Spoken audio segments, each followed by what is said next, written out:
Una noche, un vaquero cansado entró en la cafetería del pueblo. Lavaba los botas polvorientas y la mirada silenciosa. Ella le sirvió el café, la comida y le dedicó una sonrisa amable que pasó desapercibida. Él le dio las gracias en voz baja y se marchó sin decir palabra, pero al recoger la mesa, se quedó paralizada. Bojo la servilleta había un cheque bancario, firmado con su nombre. El vaquero al que había atendido no era un simple transeúnte, era un hombre adinerado que acababa de cambiar su vida para siempre. La lluvia caía como clavos sobre hojalata, martillando el asfalto agrietado de la ruta 9, donde el desierto se volvía blando con barro y recuerdos. El Millersville Diner se alzaba solitario al bord del val. Su letrero amarillo parpadeaba contra la tormenta como una vela que se negaba a apagarse. Dentro, el air olía a café quemado y grosa rancha, un aroma cálido y familiar que hacía que los extraños se sintieran menos temerosos. Clara Hensley limpiaba el mostrador por tercera vez en esa hora. Sus manos se movían automáticamente, con la mirada fija en la ventana, donde un relámpago partia el cielo en dos. No esperaba que viniera nadie. No con este tiempo, pero entonces se abrió la puerta. Una ráfaga de viento le estrelló contra el marco, y la lluvia entró con tanta fuerza que esparció servilletas por el suelo. El hombre que entró tambaleando estaba empapado hasta los huesos, su abrigo pasado de agua, sus botas dejando huellas oscuras en el linóleo. Se quedó allí un momento, gotando, en silencio, como algo que la tormenta hubiera escupido, y no quisiera recuperar. Levaba el sombrero calado hasta los huesos, la sombra cubriendo casi todo su rostro, pero Clara pudo ver la mandíbula. Tensa, cansada, de esa clase de cansancio que docora de más, todo tiempo sin descanso. No se movió de inmediato, simplemente lo observó. Observó cómo se le caían los hombros, cómo le colgaban las manos a los costados, como si hubiera olvidado que sujetar. No parecía peligroso, parecía destrozado. El mostrador o cabina, preguntó, su voz abriendo paso entre el ruido de la lluvia. Él alzó la cabeza lo justo para que ella viera sus ojos, pálidos, distantes, llenos de algo que ella reconoció pero no pudo nombrar. El mostrador estaba hendido en voz baja. Su voz era áspera, como grava raspando madera. No era mola. Simplemente estaba desgastada. Clara agarró una tola de debollo de la colla registradora y la lanzó al otro lado del mostrador. Él la atrapó sin mirar, se la apretó contra la cara y exhaló lentamente, con un suspiro que sonó a alivio y arrepentimiento a la vez. Ella le sirvió café antes de que él preguntara, negro y fuerte, y el vapor se elevó entre ellos como una pregunta que ella aún no había decidido responder. Rodeó la taza con ambas manos y se quedó mirando fijamente su interior. Afuera la tormenta olaba. Adentro el restaurante estaba en silencio. Clara se apoyó en el mostrador, con los brazos cruzados, estudiándolo como estudiaba a todos los que entraban por esa puerta. Millersville no era el tipo de lugar al que uno llegaba por casualidad. Estaba demasiado alejado de los carreteras principales, demasiado pequeño para importar, demasiado tranquilo para esconderse por mucho tiempo. A veces pasaban vagabundos hombres sin rumbo ni nada que decir, pero solían marcharse antes del amanecer. Este, en cambio, no parecía tener adonde ir. ¿Tienes un nombre? Preguntó. No respondió de inmediato. Simplemente se quedó mirando fijamente el café como si guardara algo que había perdido. Él dijo finalmente, el word. Ella asintió, no insistió. De todos modos, los nombres no significaban mucho por aquí. Necesitas comida, solo el café. Seguro la cocina sigue abierta. Él la miró entonces y por un segundo algo cruzó fugazmente su rostro. Gratitud tal vez o vergüenza, difícil de decir. Estoy seguro dijo en voz baja. Clara si encogio de hombros, y la relino la tosa sin preganta, la lluvia seguir cayendo, ahora con más fuerza, golpeando el tejado como si intentara colas dentro, los luces parpadearon una, dos veces, y luego se quedaron fijas. Podía ver el zumbido del congelador al fondo, el leaf crepita de la vieja radio en la estantería, que emitía más estática que música. Era el tipo de silencio que ponía nervioso a quien no estaba acostumbrado. Pero Clara sí lo estaba. Había vivido en Israel toda su vida, trabajaba en el restaurante desde los 16. El silencio no la asustaba. La gente sí, y bebió su café despacio, como si intentara que le durara más. Le temblaban ligeramente los manos alrededor de la taza, no por el frío, sino por algo más profundo. Agotamiento, tal vez, o miedo. Clara había visto suficientes hombres asustados como para saber distinguir entre alguien que huye de la ley y alguien que huye de sí mismo.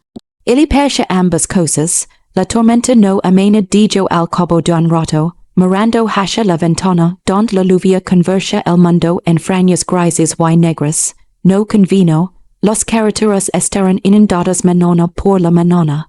Lo sí. Él esperó a que él diera algo más. Él no lo hizo. Clara suspiró y agarró un trapo, limpiando de nuevo la barra aunque no hiciera falta. Le daba algo que hacer, algo más que mirar al desconocido que per. Se había pasado por el infierno y había regresado solo para sentarse en su cafetería y beber un café malo. Hay un motel más adelante ofreció, el Miller's Inn. No es gran cosa, pero no se serve alcohol. Il niego con la cabeza. Está bien. ¿Piensas dormir en tu camioneta? No tengo camión. Clara acudió una silla. ¿Has venido caminando? No respondió. Simplemente tomó otro sorbo de café, con la mirada fija en el mostrador como si tuviera miedo de mirar a otro lado. Lo dejó pasar. No era asunto suyo. Aquí la historia de nadie era asunto de nadie a menos que uno decidiera contarla. Y el ward no parecía dispuesto a compartir nada. La lluvia continuaba cayendo. El tiempo transcurría lentamente. Pasó una hora, quizá dos. El reloj de la pared hacía tic-tac con tanta fuerza que parecía que se podían contar los latidos del corazón. Clara repuso los serviletes, limpió los mesas y revisó la vitrina de tartas. Aunque nadie había pedido una en días. Él permaneció en la barra, apurando su tercer café, tan silencioso como una estatua. De vez en cuando, ella lo sorprendía mirando hacia la puerta, como si esperara algo, o a alguien. ¿Estás en problemas? Preguntó de repente. Él alzó la vista, sobresaltado, como si hubiera olvidado que ella estaba allí. No dijo, pero su voz se quebró al pronunciar esa palabra, lo suficiente como para que sonara a mentira. Clara se cruzó de brazos. No voy a llamar al sheriff. Si eso es lo que te preocupa. Él apretó la mandíbula. Yo no te lo pedí, lo sé, solo digo. La miró fijamente durante un largo rato, y Clara le devolvió la mirada. No le tenía miedo, no sabía exactamente por qué. Quizá fuera su postura, como si intentara hacerse más pequeño, menos visible. O quizá fuera la forma en que la miraba, no con deseo ni ira, sino con algo más silencioso, algo que parecía vergüenza. No soy un mal hombre, dijo en voz baja. Clara asintió, de acuerdo. Lo digo en serio, te creo, parpadeó sorprendido. Como si no se esperara que ella diera eso, como si nadie le hubiera era dicho eso en mucho tiempo. La tormenta exterior rugió con más fuerza, los truenos sacudieron los paredes y los luces parpadearon de nuevo. Esta vez se apagaron, el restaurante quedó sumido en la oscuridad, salvo por el tenue resplandor de la linterna de emergencia que Clara guardaba tras la barra. La tomó y la colocó sobre la barra entre ellos, las proyectó largas sombras sobre el rostro de él. No habrá las esta mañana, dijo, pasa siempre que llueve así. Él asintió pero no dijo nada. Clara se apoyó en el mostrador, con los brazos cruzados, observándolo en la penumbra, percibía, disgustado por algo más que la lluvia. Tenía profundas arrugas alrededor de los ojos, de esas que dejan los años entrecerrando los ojos ante el polvo, el viento y el arrepentimiento. Sus manos eran ásperas, llenas de cicatrices, los manos de alguien que había trabajado duro por poco y perdido mucho. Puedes quedar aquí esta noche, dijo, y levantó la cabeza de golpe, que no es seguro estar a fuera, los carreteras están intransitables, acabarás en una caneta, no puedo, no te pido que pagues, solo quedad hasta que pase la tormenta. Él la miró confundido, como si no entendiera por qué se lo ofrecía. Clara tampoco lo entendía del todo. Simplemente sabía lo que era estar sola en medio de una tormenta, y no se lo decía a nadie. Hay una cabina al fondo continuo. No es cómoda, pero está seca. Cerré la puerta principal con llave, estarás bien. Él abrió la boca como si quisiera discutir, pero no le salieron las palabras. Solo asintió despacio y con cuidado, como si temiera que la oferta desapareciera si se movía demasiado rápido. Gracias, dijo, y su voz era tan baja que Clara casi no la oyó. Se encogió de hombros, no hay de qué. Cerró la puerta principal con llave, quitó el cartel de cerrado y sacó una manta del armario. Era vieja y estaba rayada, pero limpia. La lanzó al otro lado de la mesa del rincón del fondo, la más alejada de las ventanas. Y hizo un gesto a él para que la cogiera. Lo hizo, lentamente, como si no estuviera seguro de merecerlo. Clara apagó la linterna y se dirigió a la puerta que daba a su pequeño apartamento encima del restaurante. Se detuvo en el umbral mirándolo por última vez. Si necesitas algo, dijo, solo tienes que llamar a la puerta. Él asintió, lo dejó allí en la oscuridad escuchando la lluvia. Arriba, Clara estaba sentada al borde de la cama mirando al techo.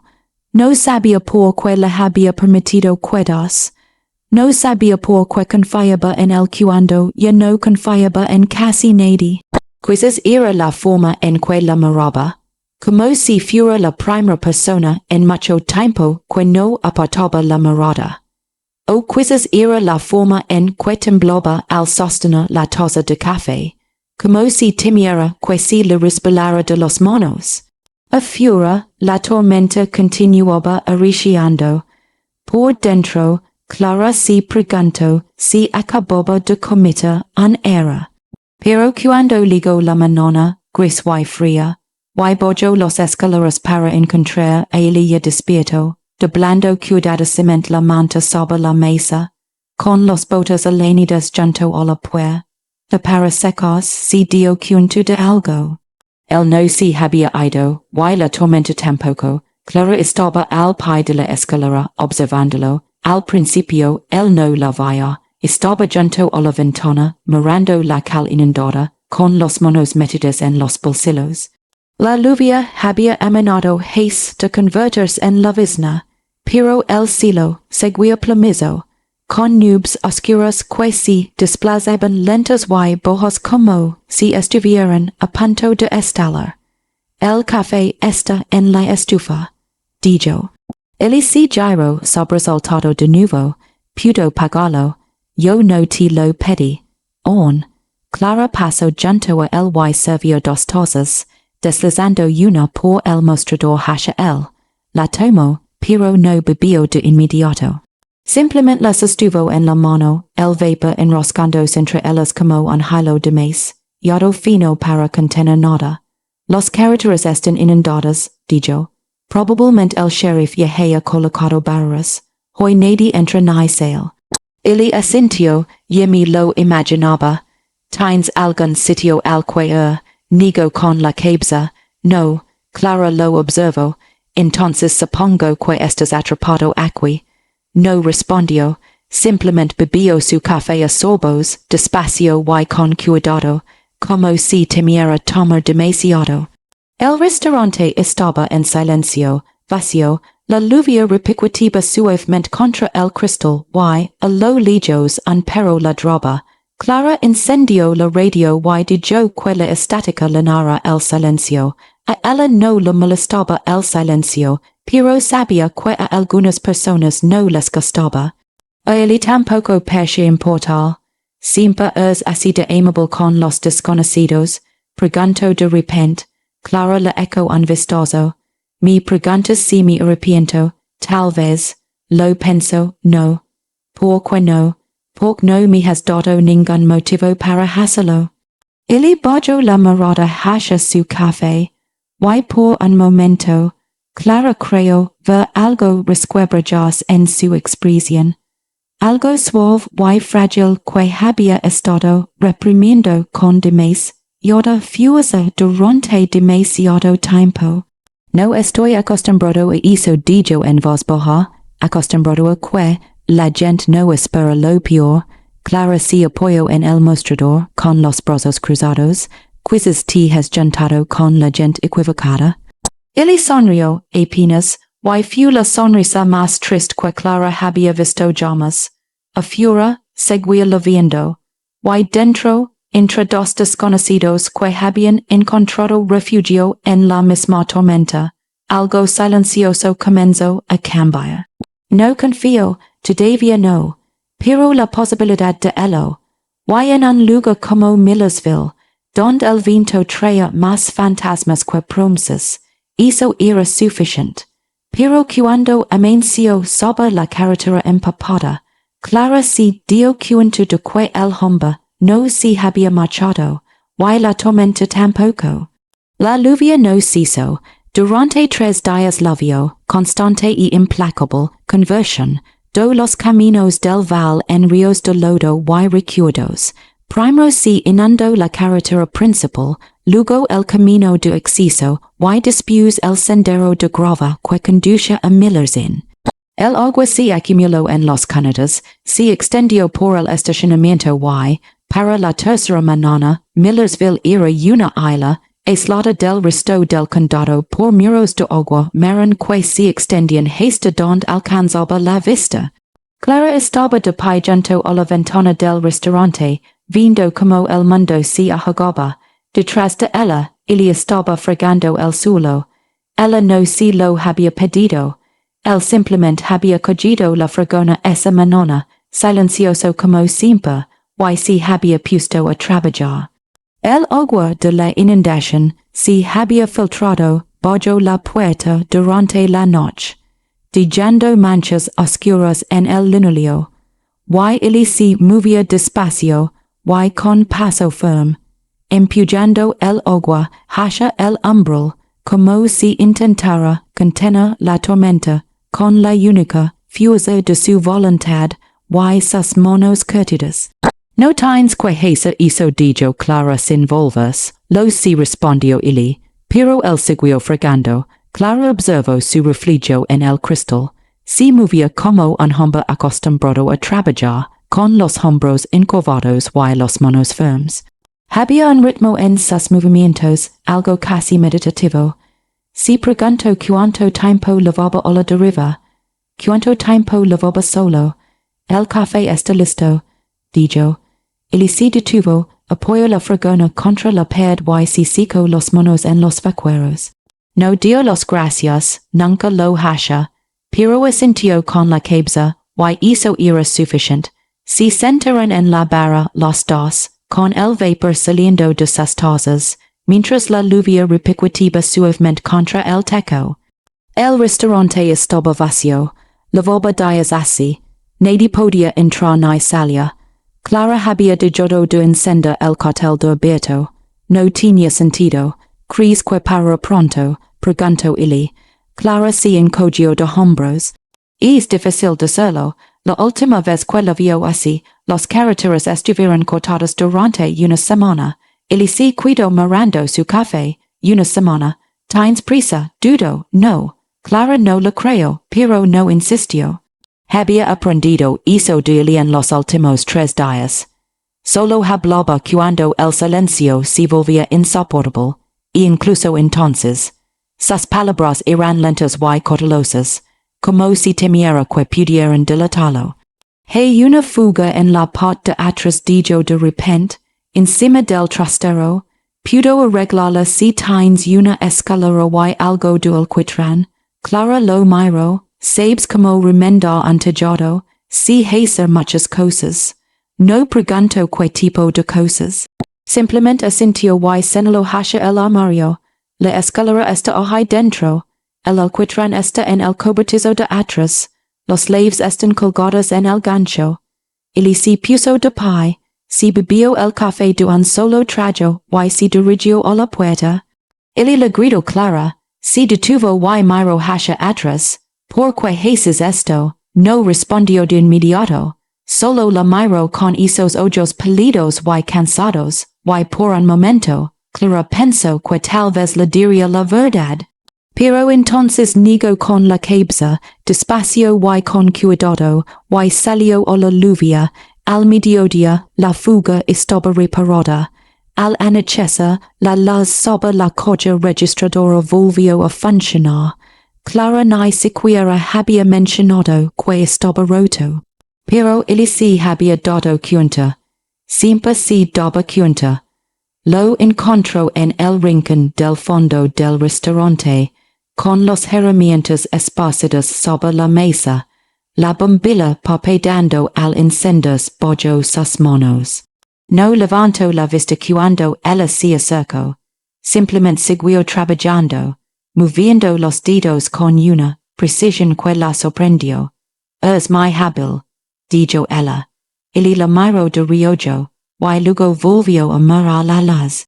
Mi padre me enseñó que un hombre que no sabe arreglar las cosas no es de fiar. Clara se apoyó en el asiento, pers un tipo duro, lo era, y apretó el último tornillo y accionó el interruptor. La luz se mantuvo fija, brillante y nítida, pero no se equivocaba. Clara lo observó reunir las herramientas con movimientos lentos y deliberados, como si intentara prolongar el momento lo máximo posible. Se preguntó si tendría miedo de quedarse quieto, miedo de lo que pudiera suceder si dejaba de moverse. ¿Qué es cenar? Preguntó, y alzó la vista sorprendido. No tienes por qué. De todas formas voy a cocinar, me preparo de más. Dudó un instante, luego asintió. De acuerdo, comieron en la barra uno al lado del otro, con platos de pastel de carne y puré de papas entre ellos. Clara había cocinado de más siempre lo hacía, pero él no se quejó. Comió despacio, saboreando cada bocado como si no hubiera comido bien en semanas. Quizás no fuera así. ¿Dónde aprendiste a cocinar así? Preguntó. Clara sonrió levemente. Mi madre, ella dirige este lugar antes que yo. Decía que el secreto de la buena comida era hacer que la gente se sintiera como si estuviera comiendo en casa. Funciona, a veces. Él dio otro mordisco, masticando pensativo. Funciona. Clara sintió una calidez que le invadía el pecho, una sensación que no había experimentado en mucho tiempo. Orgullo, tal vez, o simplemente la satisfacción de alimentar a alguien que lo necesitaba. ¿Y tú? Preguntó. ¿De dónde es? Él se detuvo a medio camino de su boca con el tenedor. Lo dijo con cuidado y miró fijamente su plato. Nada que merezca la pena mencionar. Todos venimos de algún lugar. Yo no. Clara esperó, pero él no dijo nada más. Simplemente volvió a tomar el tenedor y siguió comiendo con la mandíbula tensa y la mirada perdida. Ella lo dejó pasar, cada vez se le daba mejor, saber cuando insistir y cuando dejar que el silencio hablara por ella. Afuera la lluvia finalmente comenzó a amanar, para cuando terminaron de comer, la tormenta había amenazado hasta convertirse en una llovizna y el cielo comenzaba a despejarse. Clara se acercó a la ventana y miró la cal inundada. El agua reflejaba los últimos rayos de sol como cristales rotos.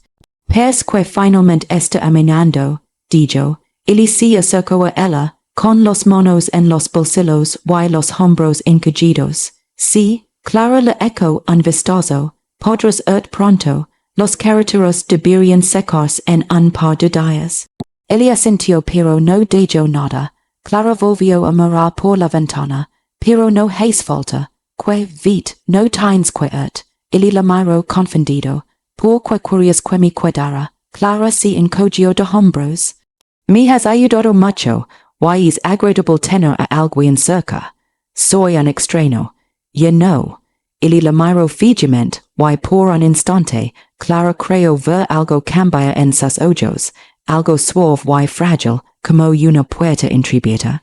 Pero entonces ella apartó la mirada, negó con la cabeza, y el momento pasó, no me conoces dijo en voz baja. Si que arreglaste mi teco respondió Clara, si que fregaste mis pesos, si que no robaste nada ni cosas problemas.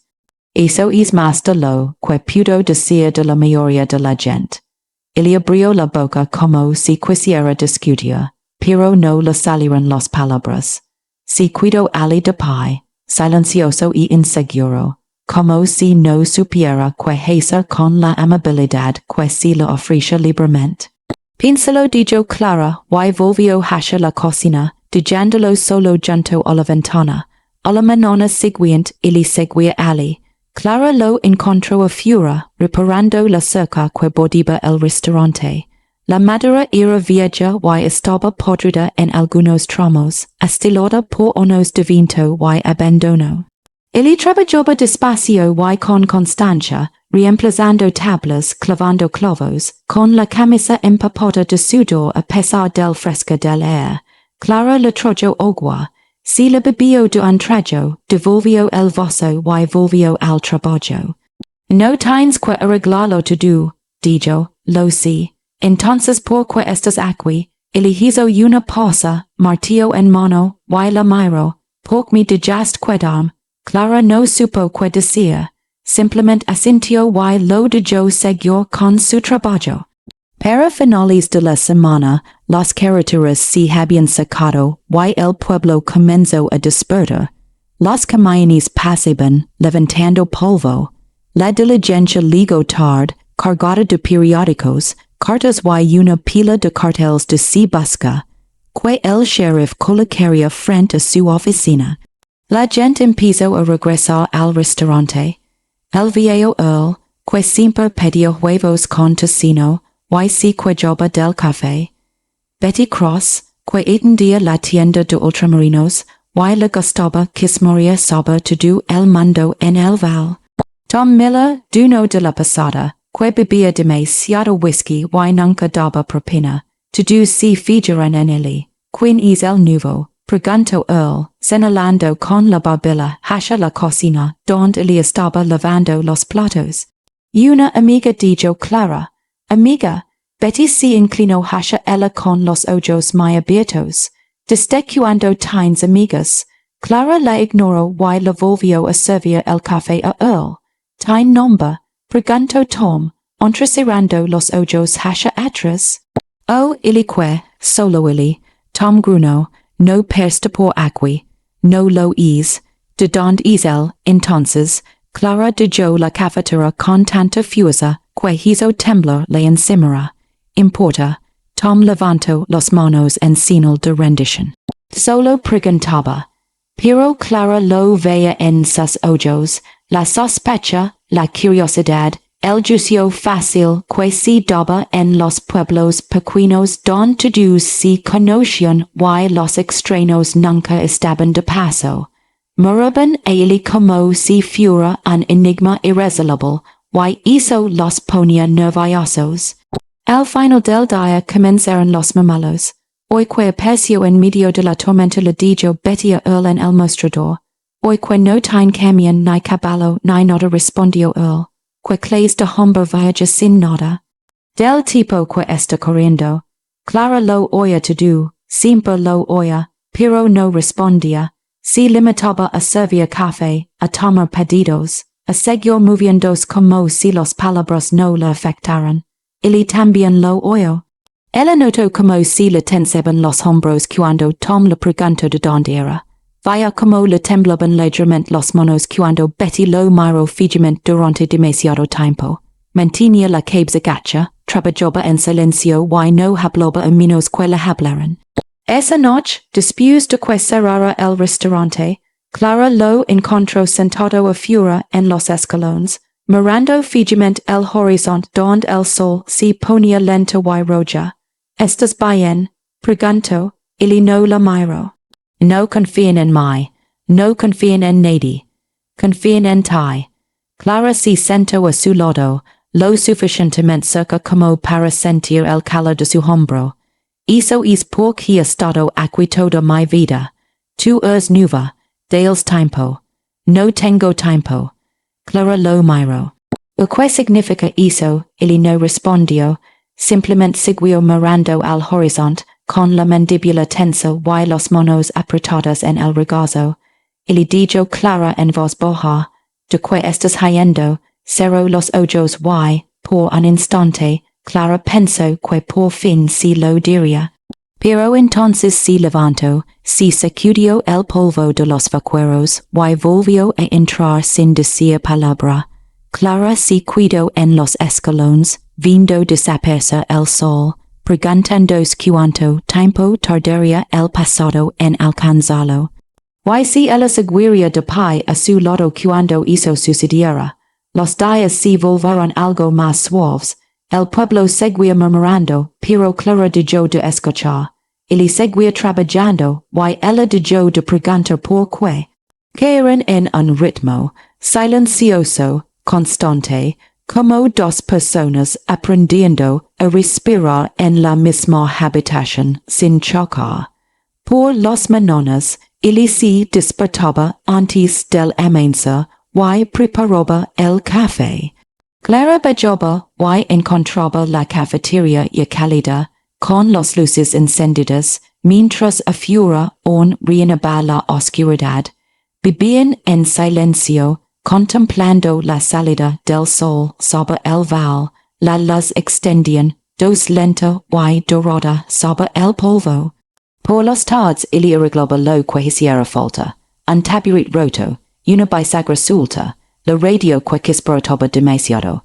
Él trabajaba con sus manos, y Clara con las suyas, y juntos mantenían el restaurante funcionando como si no hubiera funcionado en años. Por las tardes se sentaban en la barra a comer lo que Clara hubiera cocinado, y a veces, si el silencio era propicio, ili hablaba. No de donde venía ni de lo que había hecho, sino de cosas triviales. De cómo se veía la luz en la carretera. Del sonido de la lluvia sobre el metal. De lo mucho mejor que sabía el café, cuando lo preparaba otra persona. Clara escuchaba. Siempre escuchaba. Y poco a poco comenzó a verlo no como un extraño, sino como un hombre que intentaba encontrar el camino de regreso a algo que había perdido. Pero el pueblo siguió observando, y la diligencia del correo seguía llegando. Y en algún lugar, doblado entre una pila de carteles que aún no habían llegado a Millersville, había un rostro que se parecía muchísimo al de Eli Ward. Una tarde, después de que el último cliente se hubiera marchado, Clara cerró la puerta con leve se giró para encontrar a Eli de pie junto a la ventana, mirando fijamente la carretera que se oscurecía. ¿Has pensado alguna vez en preguntó en voz baja. Clara se acercó y se puso a su lado, a veces. ¿Por qué no lo haces? Porque este es mi hogar. Y el hogar no es algo que uno abandona solo porque es difícil. Ili asintió lentamente. Y si en cosa ya no te quieren. Clara lo miró, veía la profunda tristeza grabada en su rostro. Y entonces comprendió de verdad que Eli Ward no estaba haciendo de nada. Corría hacia algo que nunca había tenido. Entonces construyó una nueva dijo en voz baja. Eli se volvió hacia ella y, por primera vez desde que había cruzado esa puerta, sonrió, no mucho, apenas un destello, pero era real. ¿Crees que eso es posible?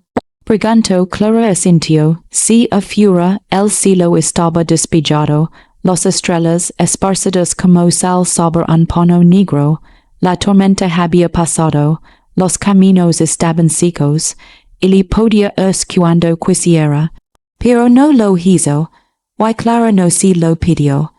Pork en algún punto entre la lluvia y el silencio, entre el café y el trabajo silencioso. Ambos habían encontrado algo que ninguno de los dos esperaba. No hay paz. Todavía no, pero el comienzo de todo esto, y en un lugar como Millersville, donde el viento traía más fantasmas que promesas, hizo lo ira todo. Pero justo cuando el sol regresó al val, una sombra del pasado de él comenzó su lento viaje hacia Millersville. El verano llegó al val como un lento suspiro. Los lluvias cesaron, dejando la tierra agrietada y dorada, y los manones se volvieron suaves con un calor que se extendía por la carretera en olores. El restaurante abrió sus ventanas por primera vez en semanas, dejando que la brisa cálida entrara, trayendo consigo el olor a polvo y flor, y silvestres y algo que se sentía casi como esperanza. Él seguía Ali. Clara dejó de preguntar si lo hacia la tercera semana, dejó de preguntar cuándo se iría, dejó de esperar la inevitable manona en Cuebajario y lo encontraría desaparecido. Se había integrado a la rutina del lugar, el sonido de sus botas en el suelo, el suave murmullo de su voz al contar el cambio en la colla, la forma en que se movía por la cocina como si hubiera estado allí toda la vida. Primero ella le enseñó a manejar la colla registradora. No es complicado, dijo ella, después junto a él en el mostrador, rozando el hombro. Introduces el pedido, coges el dinero, das el cambio, no le des más vueltas. Ella asintió, con las manos suspendidas sobre las teclas como si tuviera miedo de pulsarlas. Continúa, insistió Clara, Earl te está esperando. Earl gruñó desde su puesto, doblando el periódico con exagerada impaciencia. Tome tu tiempo, hijo, tengo todo el día. Él miró a Clara, quien asintió levemente. Pulsó las teclas con cuidado y lentamente, y la colla registradora se abrió con un tintinio. Contó el cambio, se lo entregó a Earl y retrocedió como si acabara de desactivar una bomba. Earl se guardó los mondes en el bolsillo y lo miró con los ojos entrecerrados. Es nuevo en esto, sí señor, bueno lo estás haciendo bien. Medio que Clara desde luego, ella siempre me dejó en la estacada. Clara puso los ojos en blanco. Jamás te he engañado en mi vida, Earl. Me lo podrías haber engañado. Él sonrió apenas y Clara sintió una cálida sensación en el pecho. Estaba aprendiendo, lentamente, pero estaba aprendiendo. Para finales de la semana, él manejaba la colla registradora sin dudarlo. Para finales de mes tomaba pedidos, servía café y limpiaba los mesas como si fuera algo natural. Los clientes habituales se acostumbraron a él. Dejaron de preguntar de dónde venía, empezaron a llamarlo por su nombre. Buenos días, Illy. Café, Illy. ¿Qué tal, Illy? Él nunca respondía mucho. Solo esencia, decía en voz baja buenos días o bien, gracias y seguía caminando. Pero Clara podía ver como se relajaban sus hombros cuando la gente dejaba de mirarlo. Como dejaban de temblar los monos cuando alguien le sonreía en lugar de apartar la mirada. Estaba empezando a sentirse parte de algo. Y eso la aterrorizó. Clara lo notó en la forma en que seguía mirando hacia la puerta cada vez que se abría, en cómo se estremecía cuando alguien mencionaba al sheriff, en cómo se quedaba calado cada vez que la diligencia pasaba por el pueblo, como si esperara que llegara algo que no corría enfrente. ¿Alguna vez me vas a decir a que le tienes miedo? Preguntó Clara una tarde, después de que el restaurante cerrara y estuvieran sentados en la barra, compartiendo un trozo de tarta. Él miró fijamente su plato. No tengo miedo, mentiroso. Él alzó la vista, sobresaltado, y Clara sostuvo su mirada. Te sobresaltas cada vez que alguien entra, dijo. Miras la cal como si fuera un galat. Tienes miedo de algo, Illy. No tienes que discern que, pero no finges que no existe. Illy dejó el tenedor sobre la mesa, despacio y con cuidado. Yct didra que his algo que no pudo deshacer. Le hicis dono a alguien, no. Matesta alguien, no. Clara se recostó con los brazos cruzados. Entonces no me importa lo que hayas hecho. Ili parpadeó. No te importa, no, a menos que vaya a perjudicar a alguien aquí. Y hasta ahora, todo lo que has hecho es ayudar. Ili la miró fijamente, y Clara pudo ver el conflicto en sus ojos. La parte el que quería creer, y la parte que no creía merecerlo. No soy un buen hombre, Clara, lo sigues diciendo, pero no he visto ninguna prueba. No sabes lo que he hecho, entonces dímelo. Ili negó con la cabeza y apartó la mirada, no pudo. Clara suspiró, cogió el tenedor y dio otro mordisco a la tarta. Descuidó guarda tus secretos, pero no esperes que deje de confiar en ti solo porque tú no confías en ti misma. Ili no respondió, simplemente se quedó allí sentado, silencioso y pequeño, como un hombre que hubiera olvidado cómo mantenerse erguido. Pero a la mañana siguiente volvió a sonreír. Clara le enseñó a medir los pasteles a ojo. No necesitas una báscula, dijo ella, de pie junto a él en el mostrador, con los manos cubiertas de harina. Solo tienes que presionar con los dedos. Si recupera su forma está listo, si su hand necesita más tiempo, ili presionó con vacilación y la masa cedió bajo su tacto. Más tiempo, dijo Clara, ella sintió, volvió a amasar la masa con las manos moviéndose lentas y inseguras. Clara lo observaba, notaba la concentración en su rostro, el seno fruncido como si intentara resolver un enigma sin solución. Estás pensando demasiado, dijo ella, no quiero estroparlo. Es solo un pastel, ili, no puedes arruinar un pastel. He hecho cosas peores. Las manos de Clara se quedaron quietas, lo miro fijamente, y vaya el peso que cargaba en sus hombros quedos, la tensión en su mandíbula. No estaba hablando de pastel. Hoy dijo en voz baja, él levantó la vista. Lo estás haciendo bien. Ili sostuvo su mirada durante un largo rato y luego, lentamente, asintió, volvió a presionar la masa. Esta vez recuperó su forma. Ay, esta dijo Clara sonriendo, ves, lo has conseguido. Ili también sonrió, una sonrisa pequeña, auténtica, y por un instante, pareció que se quitaba un peso de encima. Los días transcurrieron en un ritmo que parecía casi normal. Por las mañanas preparaban la cocina juntos, Clara cortaba verduras, ili preparaba café, la radio sonaba de fondo a bajo volumen, a veces hablaban, casi nunca. El silencio era cómodo, familiar, como una manta vieja que no necesitaba ser bonita para abrigar. Por las tardes la cafetería se llenaba con la clientela habitual, Earl y su periódico, Betty y sus chismes, Tom y su aliento a whisky. Ili se movía entre ellos con una eficiencia silenciosa, sirviendo café, lavando platos, recogiendo las mesas. No hablaba mucho, pero escuchaba, y eso le gustaba a la gente. Los hacía sentir escuchados. Tu hijo es muy inteligente, le dijo Earl a Clara un día, señalando a ili con la cabeza. Clara lo miró de reojo, y lo vaya ayudando a Betty a llevar la compra a su camioneta. Él no es mi hijo, me lo podrías haber engañado. Clara no respondió. Simplemente le volvió a servir el café a Earl y se marchó antes de que él pudiera ver su sonrisa.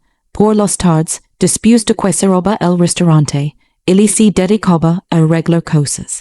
La cerca, el portón, la vieja radio que crujía demasiado. Había encontrado una colla de herramientas en el trastero y la había reclamado como suya, y ahora se movía por el restaurante como un hombre con una misión, apretando tornillos, cambiando bisagras, tapando agujeros que Clara ni siquiera había notado. No tienes que hacer todo esto, dijo una noche, mientras lo observaba reparar un estante roto. Lo sí, respondió ili sin levantar la vista. Entonces, ¿por qué lo haces? Hizo una pausa, destornillador en mano, y la miró. Pork me gusta estar aquí, clara sintió una apreciación en el pecho, en serio, si dijo, volviendo al instante, hace mucho que no me gusta ningún sitio, clara no supo que decir, así que si cuido ali, observándolo trabajar, y sintió que el espacio entre ellos se reduce un poco más.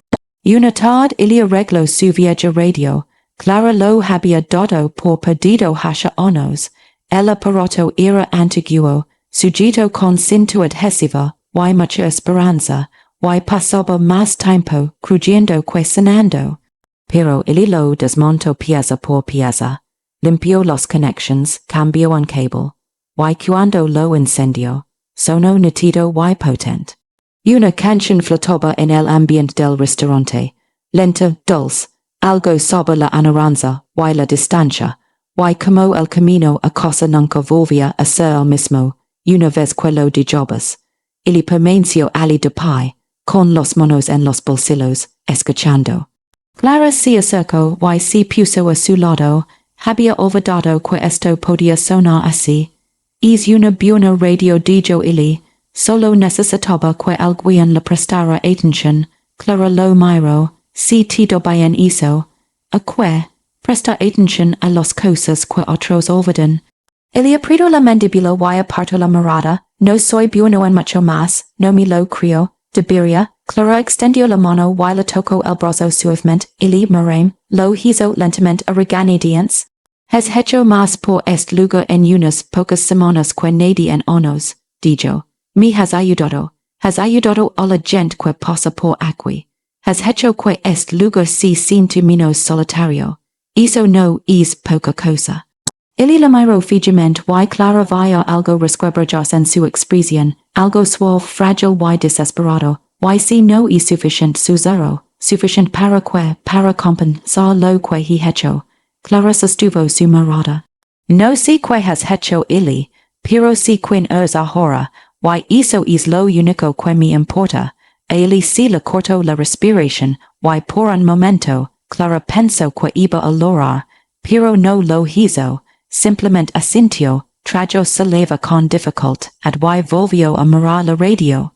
La canción seguía sonando, y afuera, el sol se ocultó, teniendo el val de tonos dorados y ámbar, como si el mundo mismo intentara olvidar la tormenta que lo había precedido. Las semanas se volvieron suaves y doradas. El verano se intensificó y los días se alargaron, cálidos y acogedores. El restaurante bullía de vida, risas, conversaciones y el tintinio de los platos.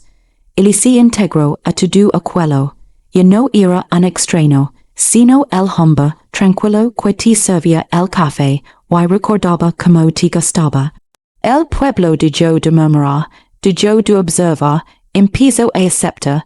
Clara se sorprendió sonriendo aún más, se despertaba por los mañanas y oía el literario abajo, una melodía que no reconocía, y se quedaba ali tumbada un momento, simplemente escuchando, sintiendo algo que no había sentido en años. Contentamiento. Una tarde il entró desde el exterior llevando una cesta de flores silvestres. Los encontró crecen, do junto a la cerca dijo, diciéndoles sobre el mostrador. Pens que podrían cuidar bien aquí. Clara los contempló fijamente, flores de un amarillo brillante, delicadas y silvestres aún espolvoreadas con polen. Has recogido flores, preguntó sorprendida. Il se encogió de hombros de repente incómodo. Eso es raro, no, es, Clara sonrió, es agradable. Encontró un jarrón lo lleno de agua y colocó las flores en la ventana. Las flores reflejaban la luz brillando suavemente con un tono dorado, y Clara se dio cuenta de que el restaurante no había tenido flores desde que murió su madre. Gracias, dijo en voz baja. Il asintió con las mejillas sonrojadas y volvió al trabajo. Esa noche, después de que cerrara el restaurante, se sentaron afuera en los escalones, observando cómo las estrellas aparecían una y una. El aire era fresco y limpio, con aroma a salvia y polvo, y el mundo se sentía vasto, y silencioso de una manera que le oprimió el pecho a Clara, alguna vez piensas en el futuro, preguntó y de repente. Clara lo miró de reojo, a veces, porque no lo sé, es que, hace mucho que no pienso en ello, no creía tener uno, y ahora ili la miro y en la penumbra, sus ojos eran dulces y sinceros. Ahora creo que tal vez sí. Clara contuvo el aliento, ili, sí que no pudo quedar para siempre dijo rápidamente, lo sí, pero, por ahora, esto me parece suficiente. Clara quería decir que podía quedarse todo el tiempo que quisiera. Quería decir que no quería que se fuera, pero las palabras se le atragantaron, enredadas con miedo, esperanza y algo que no estaba preparada para nombrar, así que ella simplemente sintió, por ahora está bien. Él sonrió con una sonrisa pequeña y triste, y se sentaron en silencio, observando cómo las estrellas giraban lentamente sobre sus cabezas, y durante un breve tiempo más, el mundo se sintió amable, pero la paz en Occidente nunca dura mucho. Más allá del val, en un pueblo desconocido para ambos, cargaban una diligencia con cartas, paquetes y un follo de carteles de se busca, recién llegados de la capital del condado, la oficina del sheriff los había encargado. Procedimiento habitual, rostros, nombres y delitos, impresos en blanco y negro, circulaban de pueblo en pueblo, como semillas lavadas por el viento. Uno de esos rostros pertenecía a un hombre llamado Eliward. Y para el otoño, los carteles llegarían a Millersville.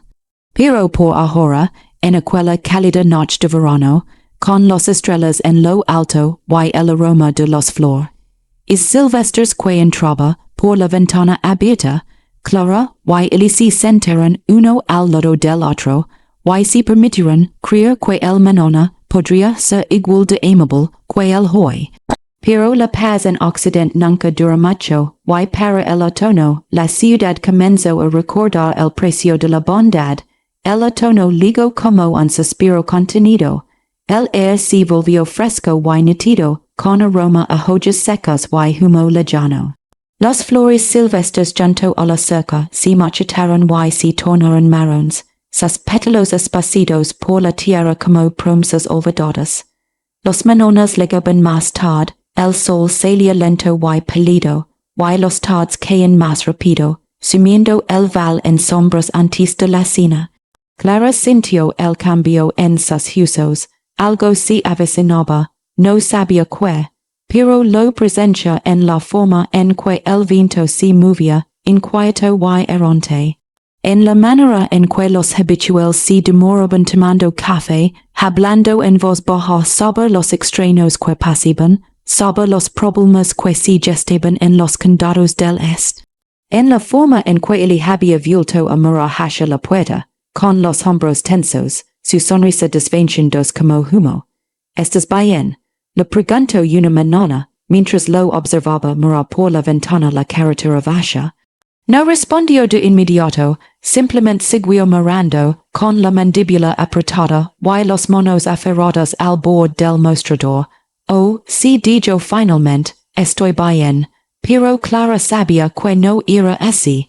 La diligencia de correos llegó en marzo. Clara estaba rellenando los dispensadores de servilletas cuando oyó el familiar traqueteo de los ruedas sobre la grava y el resoplido de los caballos que se detenían frente a la oficina de correos, al otro lado de la calle.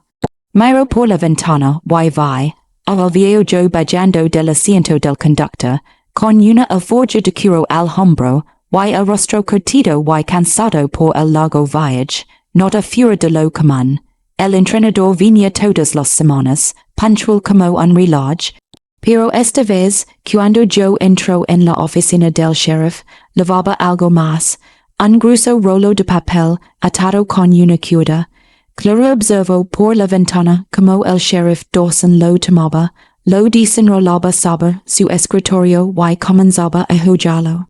Carteles de se busca. A Clara se le hizo un nudo en el estómago. Se dijo a sí misma que no importaba. Se dijo que esos carteles llegaban todos los meses y que nunca tenían nada que ver con Millersville.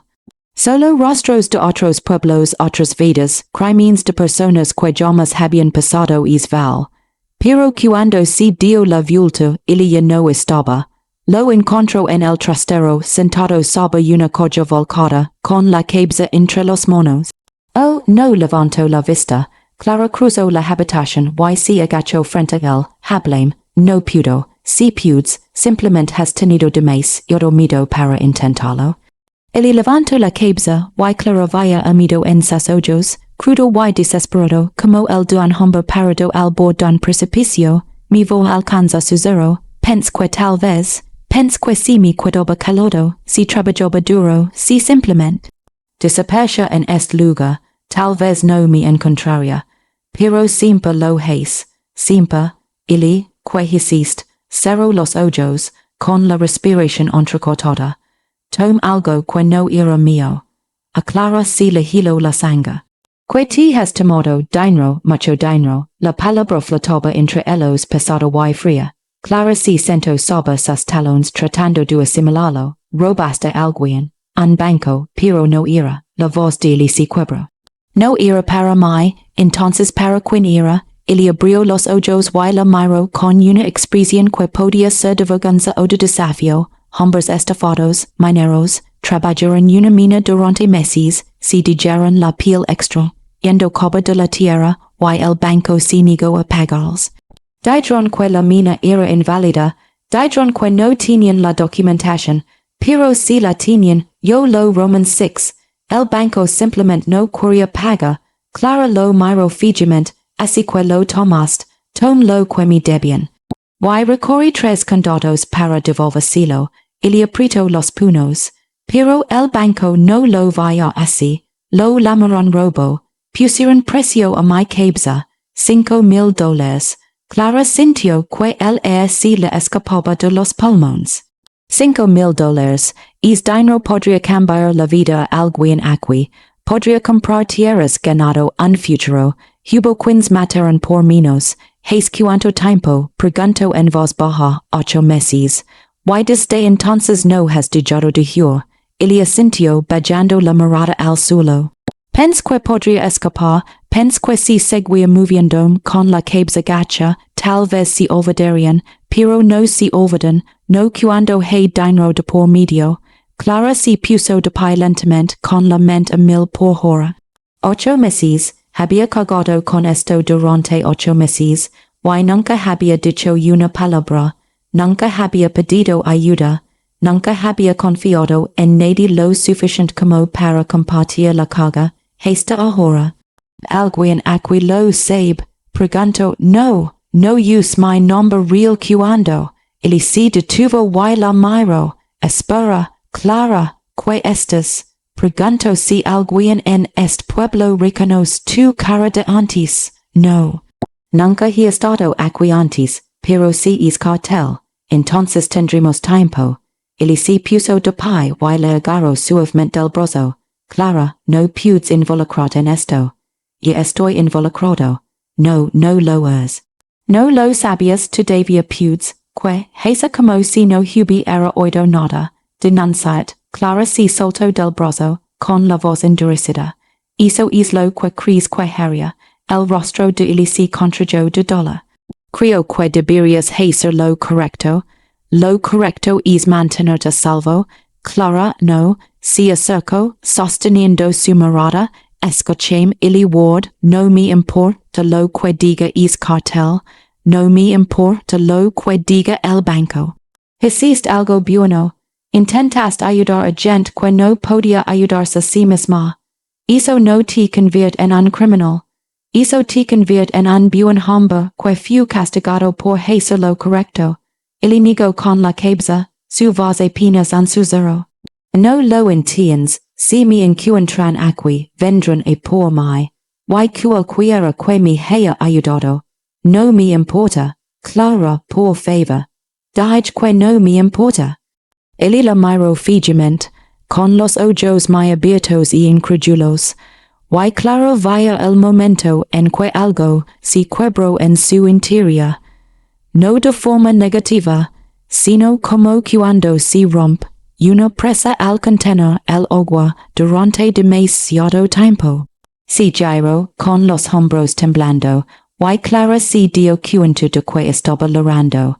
Nunca antes lo había visto llorar. Dio un paso al frente, lo abrazó por detrás y lo sostuvo mientras él se derrumbaba. Te tengo, susurró, te tengo. Y durante mucho tiempo, ninguno de los dos se movió. La tarde ligó lenta y pasada. Clara abrió la cafetería como siempre, atendió a los clientes habituales, sonrió, sirvió café y actuó como si nada hubiera cambiado. Pero por dentro su mente daba vueltas. No dejaba de mirar al otro lado de la calle, hacia la comisaría, atento a cualquier movimiento, esperando el momento en que Dawson saliera con aquel cartel en la mano. Él se quedó atrás, fuera de la vista. Clara le trajo café, le dijo que se quedara donde estaba, que ella se encargaría. Él no protestó, simplemente se quedó sentado, pálido y en silencio, como un hombre esperando la horca. A las 7, el restaurante estaba casi vacío. Solo él en su mesa de siempre, con su tercer café, y Betty en la barra, charlando de cualquier cosa. Clara estaba limpiando las mesas cuando se abrió la puerta. El sheriff Dawson entró. El corazón de Clara se detuvo. Era un hombre alto, de hombros anchos, con un espeso bigote y una mirada penetrante. Lavaba la placa como si fuera un peso que había cargado durante tanto tiempo que ya no se acordaba de ella. Sus botas resonaron contra el suelo, lentas y deliberadas, y al llegar al mostrador, se quitó el sombrero y lo dejó suavemente sobre la mesa. Buenas noches, Clara. Buenas noches, sheriff, dijo Clara con voz firme. Café, por favor. Ella le sirvió una taza, con las manos sorprendentemente firmes a pesar del torbellino que le embargaba en el pecho. Dawson bebió un sorbo, asintió en señal de aprobación, y luego metió la mano en el bolsillo de su abrigo. Clara contuvo el aliento, sacó un trozo de papel doblado, desgastado por los bordes, y lo extendió sobre el mostrador, un cartel de se busca. Clara se obligó a mirar, y allí estaba. La fotografía era antigua y granulada, pero era él. Los mismos ojos, la misma mandíbula, la misma tristeza silenciosa grabada en cada rasgo de su rostro.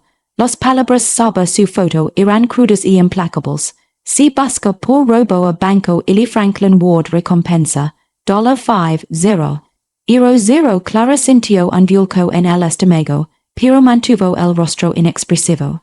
¿Has visto a este hombre? Preguntó Dawson. Clara miró el cartel, luego al sheriff, y mintió sin dudarlo. No.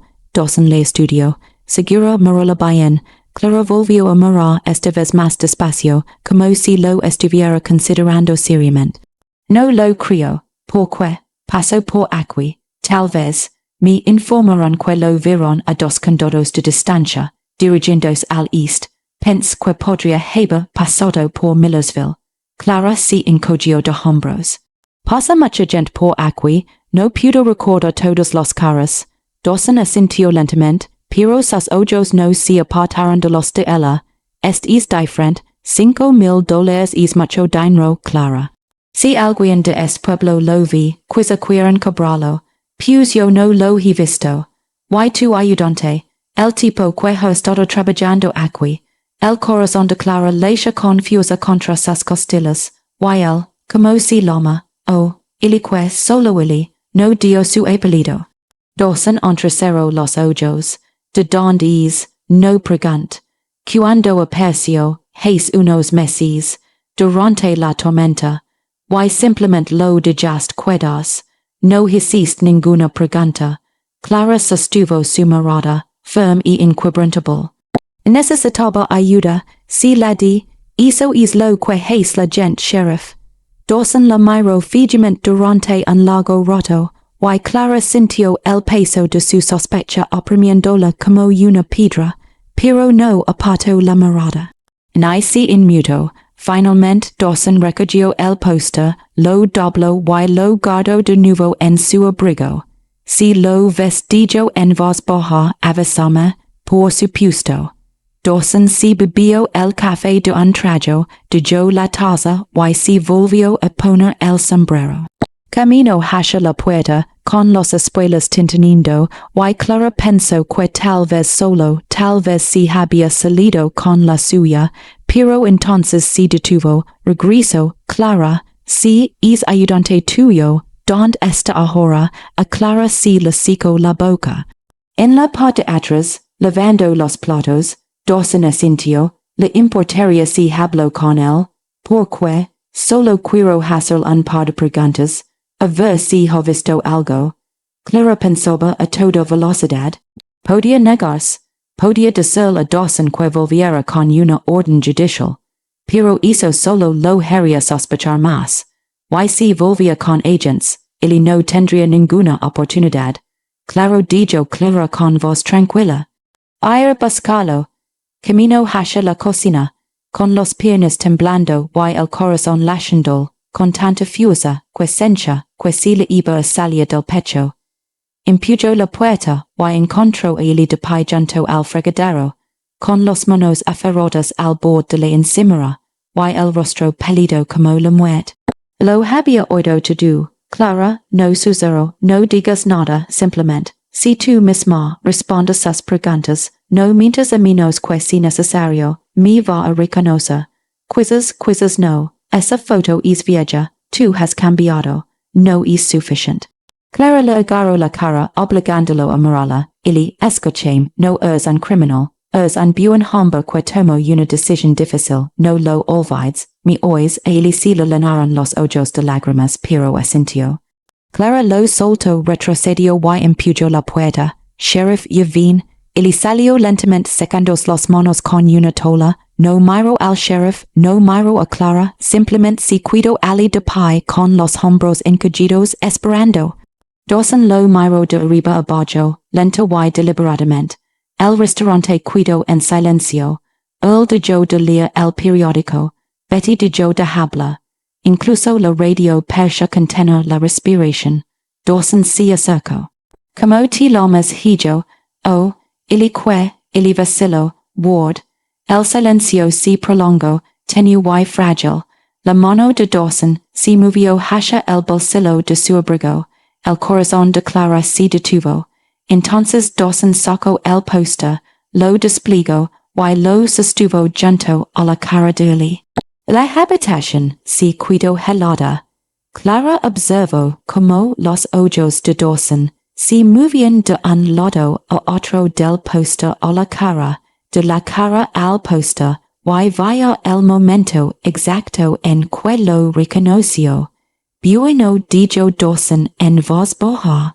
Caramba, él cerró los ojos. Clara dio un paso al frente. Sheriff, retrocede Clara. Él no lo hizo. Dije que retrocediera. Dawson sacó los esposas. El metal tintineó con fuerza en el silencio. El Franklin Ward queda usted arrestado por el robo del First National Bank de Copper Ridge. Sheriff, por favor. La voz de Clara se quebró. Clara, no lo hagas más difícil de lo necesario. Finalmente él alzó la vista, y cuando sus ojos se encontraron con los de Clara, ella vio a algo que le rompió el corazón. Aceptación. Está bien, dijo en voz baja. Está bien, no lo es.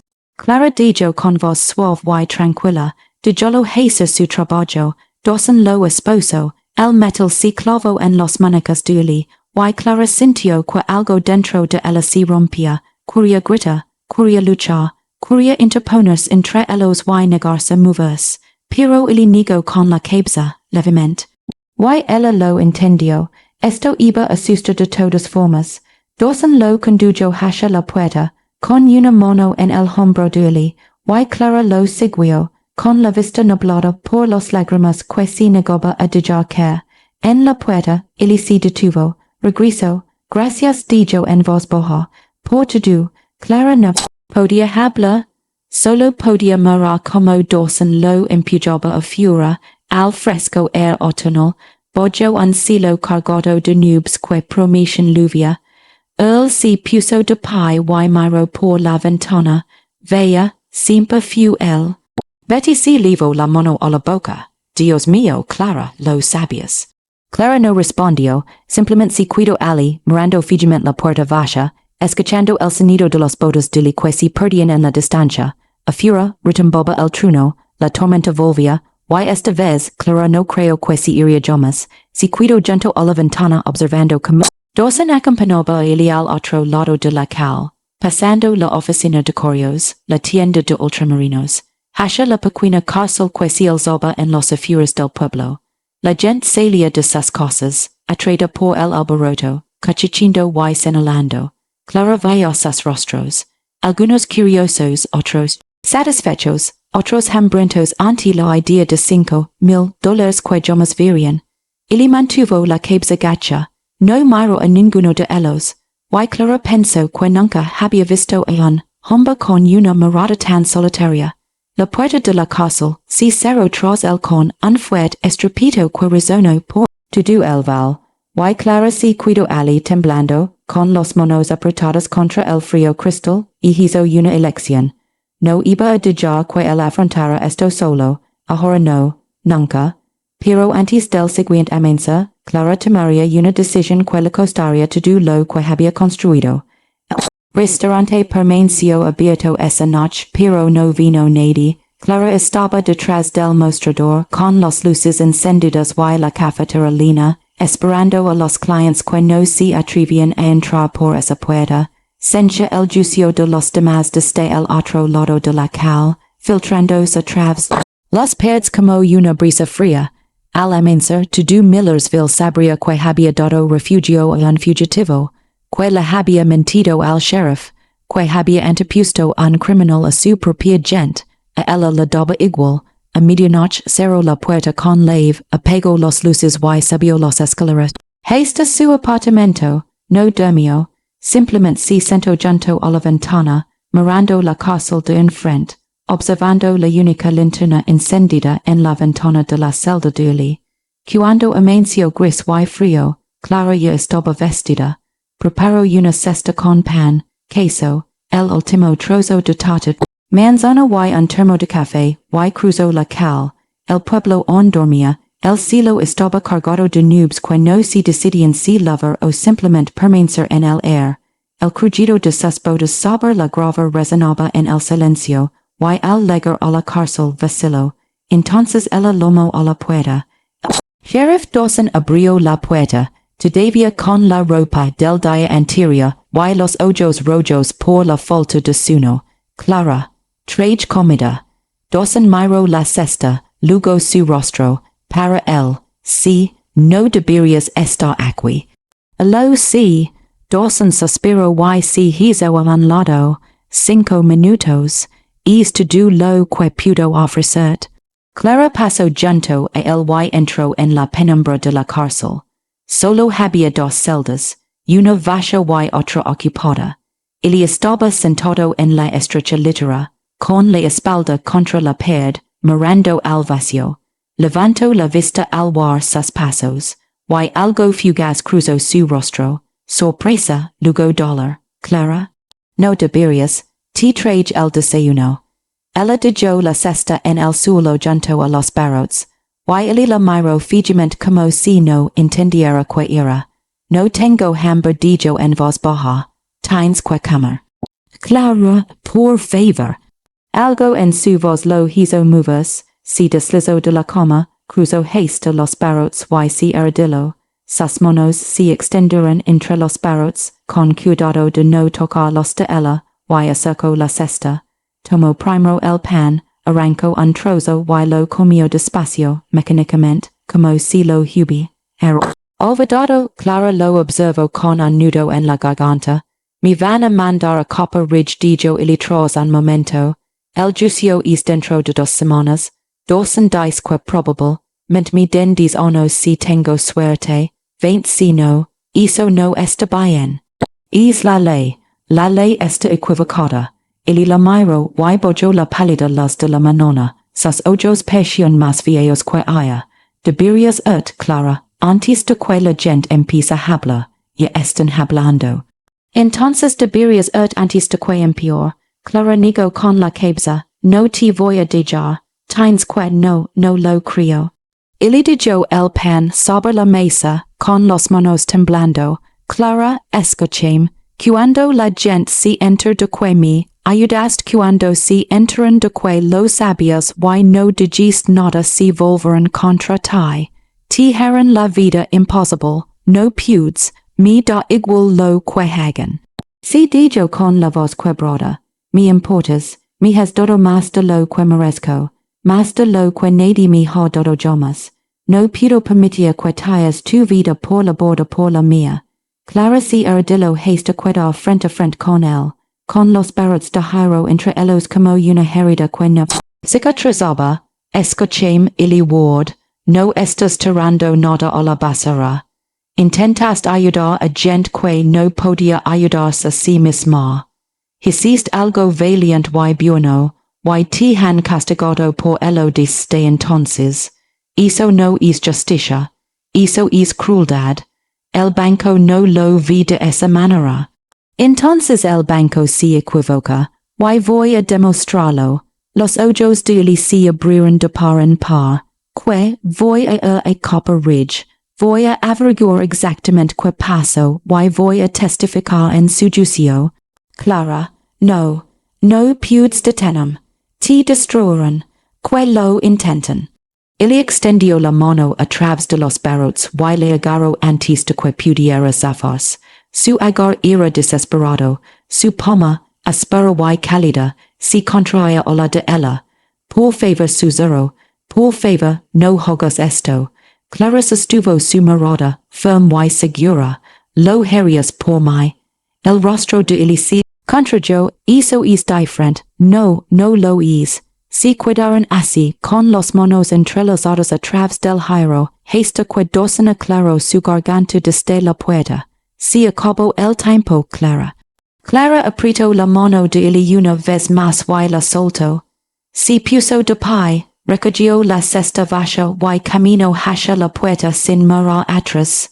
Se miraba atrás, se derrumbaría, y no podía permitirse el lujo de derrumbarse, todavía no.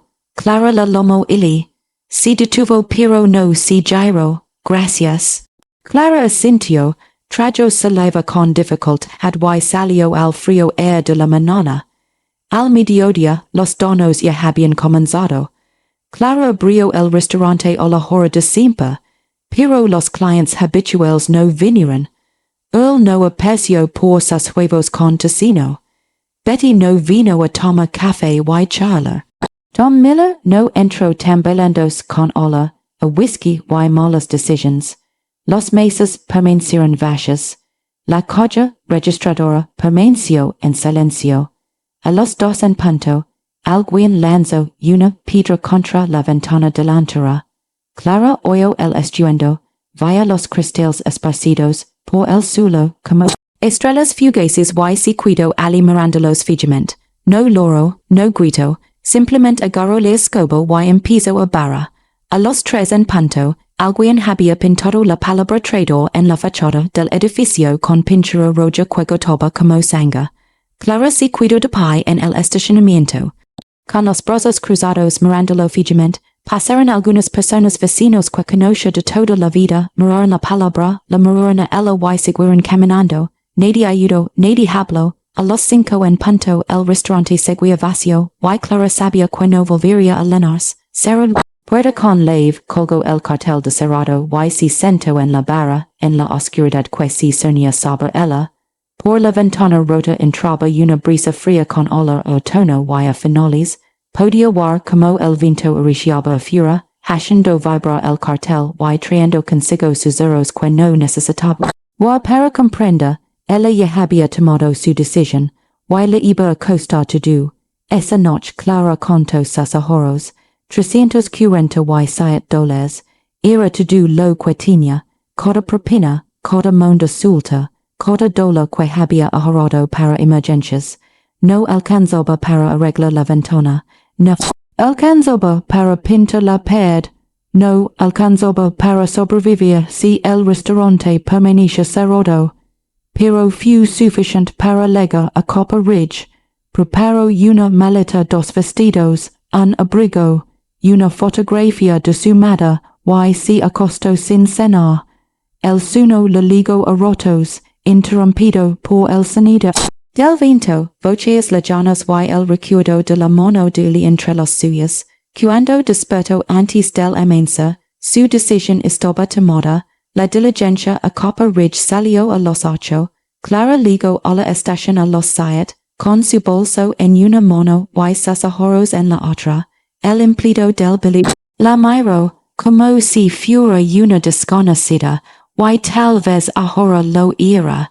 Tal vez todos en este pueblo eran desconocidos después de lo de ayer. Solo Ida o Ida y Violta.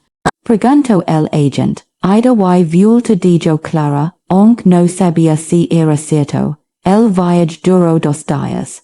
Clara compartió el autobús con un viajante de comercio, una pareja de ancianos y una mujer con un bebé que loro durante todo el trayecto. No hablaron mucho. Clara lo agradeció. Se sentó junto a la ventana, observando cómo cambiaba el paisaje. El desierto daba paso a la melza a las colinas rocosas, y estas a la ciudad minera de Copper Ridge, encaramada en la ladera de una montana como una cicatriz que nunca sanaba. El pueblo era más grande que Millersville, pero más feo. Los edificios eran estrechos y torcidos, apoyados unos contra otros como borrachos a la hora del cierre. Los calles eran de barro y estercol de caballo, y el air olía a humo de carbón y desesperación. Los hombres se movían en grupos, con rostros duros y ojos hundidos. Era un lugar donde la gente venía a enriquecerse o a morir en el intento, y la mayoría optaba por lo segundo. Clara encontró una pensión a las afueras del pueblo barata, sucia, pero suficientemente segura y pagó por 3 noches. La duna la miró de arriba abajo con recelo, pero aceptó su dinero sin hacer preguntas. Esta noche Clara caminó hasta el banco. El First National Bank de Copper Ridge era un edificio bajo de ladrillo con ventanas enrejadas y una puerta que parecía capaz de resistir un asedio. Clara estaba de pie al otro lado de la calle, observándola, tratando de imaginar a él entrando por esa puerta con una pistola en la mano y la justicia en el corazón. No pudo. El hombre que ella conocía no encajaba con esa imagen. Pero tal vez era el quid de la cuestión. Tal vez el hombre que ella conocía ya no era el mismo que solía ser. Clara cruzó la calle, subió los escalones y empujó la puerta. El interior era frío y impersonal, suelos de mármol, tecos altos, olor a tinta y dinero antiguo. Un empleado, sentado tras una jola, contaba monedas con precisión mecánica. Alzó la vista cuando Clara se acercó. Su expresión era de aburrimiento. Te ayudo. Necesito hablar con el gerente. ¿Qué pasa con? Es algo personal. El dependiente suspiró, dejó los monedas y desapareció por una puerta tras él. Un instante después apareció un hombre mayor, calvo, con gafas y vestido con un traje que costaba más que todo lo que Clara poseía. Soy el señor Heatherstone. En que puedo ayudar, estoy aquí por el reward. La expresión de Heatherstone se endureció. ¿Qué pasa con él? Necesito saber qué pasó. La verdad. La verdad es que robó mi banco. Devolvió el dinero a los mineros a quienes usted se negó a pagar. Heatherstone entrecerró los ojos. ¿Quién es? Alguien que lo conoce. Alguien que sabe que no es un ladrón. Entonces no lo conoces tan bien como crees. Heatherstone se dio la vuelta para marcharse. Espera dijo Clara dando un paso al frente. Por favor, solo dime que paso. No estoy aquí para acusarte. Solo quiero entender. Heatherstone le estudió durante un largo rato. Y Clara vaya calculó en sus ojos sopsando el riesgo, sopsando la recompensa, sopsando cuánta verdad podía permitirse decir. Los mineros tenían una concesión minera dijo finalmente. Estaba en disputa. No tenían la documentación adecuada. No podíamos liberar los fondos sin ella. Pero sí tenían documentación. Ili la vaya, entonces ili si equivoco. O mentiste, el rostro de Heatherstone si puso rojo, fura, no hasta que me digas la verdad. Dije que si furan. Los enganos dijo Clara, alzando la voz.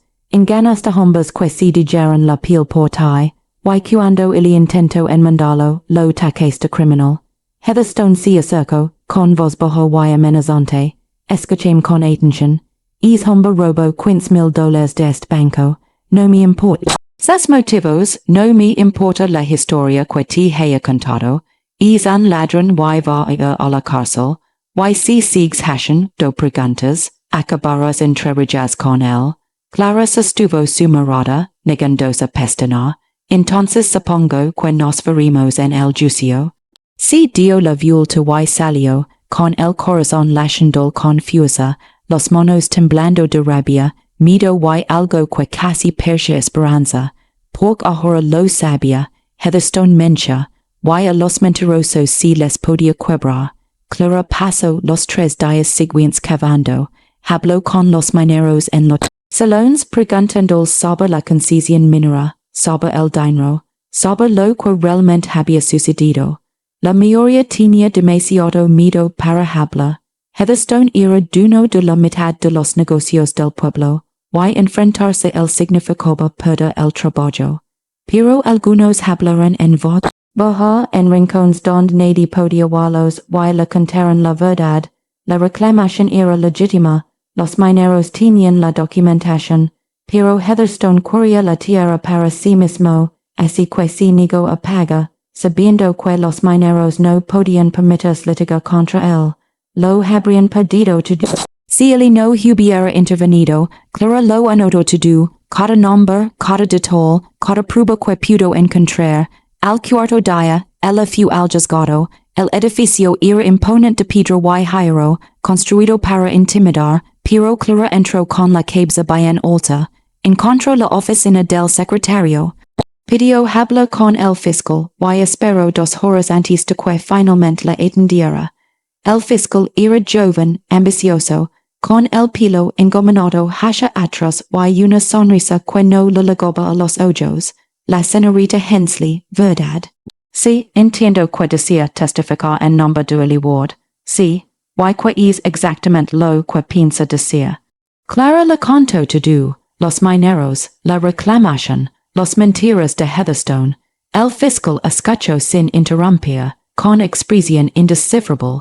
Cuando ella terminó, él se reclinó en su silla y suspiró. Es una historia fascinante, señorita Hensley. Pero sin pruebas, no es más que una historia. Tengo testimonios, nombres, personas que lo corroboraron. Gente que le tiene miedo a Heatherstone. Gente que no testificará bajo juramento. Se inclinó hacia adelante. Mayan admiró su lealtad, pero los hechos son simples. Ward tomó dinero que no le pertenecía. Eso es robo, no importa por qué lo hizo. Entonces dices que la justicia no importa, solo la ley. Lo que digo es que la ley es lo que tenemos. Y si empezamos a hacer exceptions, no tendremos nada en absoluto. Clara se puso de pie, haciendo que su silla rechinara ruidosamente contra el suelo. Entonces se ha infringido la ley. Quizzes, pero es todo lo que tenemos. Clara salió del juzgado, con la esperanza que pero no rota. Si el fiscal no la escuchaba, encontraría a alguien que si lo hiciera, un juez, un abogado, alguien. Pero mientras regresaba caminando por los calles fangosas de Copper Ridge, se dio cuenta de algo. Ella estaba sola en esta lucha. Y por si solo podría no ser suficiente, el juicio se celebró en una sala que olía a sudor y madera vieja. Clara, sentada al fondo, con las manos apretadas en el regazo, observaba como traían a él. Estaba más delgado, pálido, con las manos espasadas delante del cuerpo. No miró a la multitud, ni siquiera la buscó con la mirada.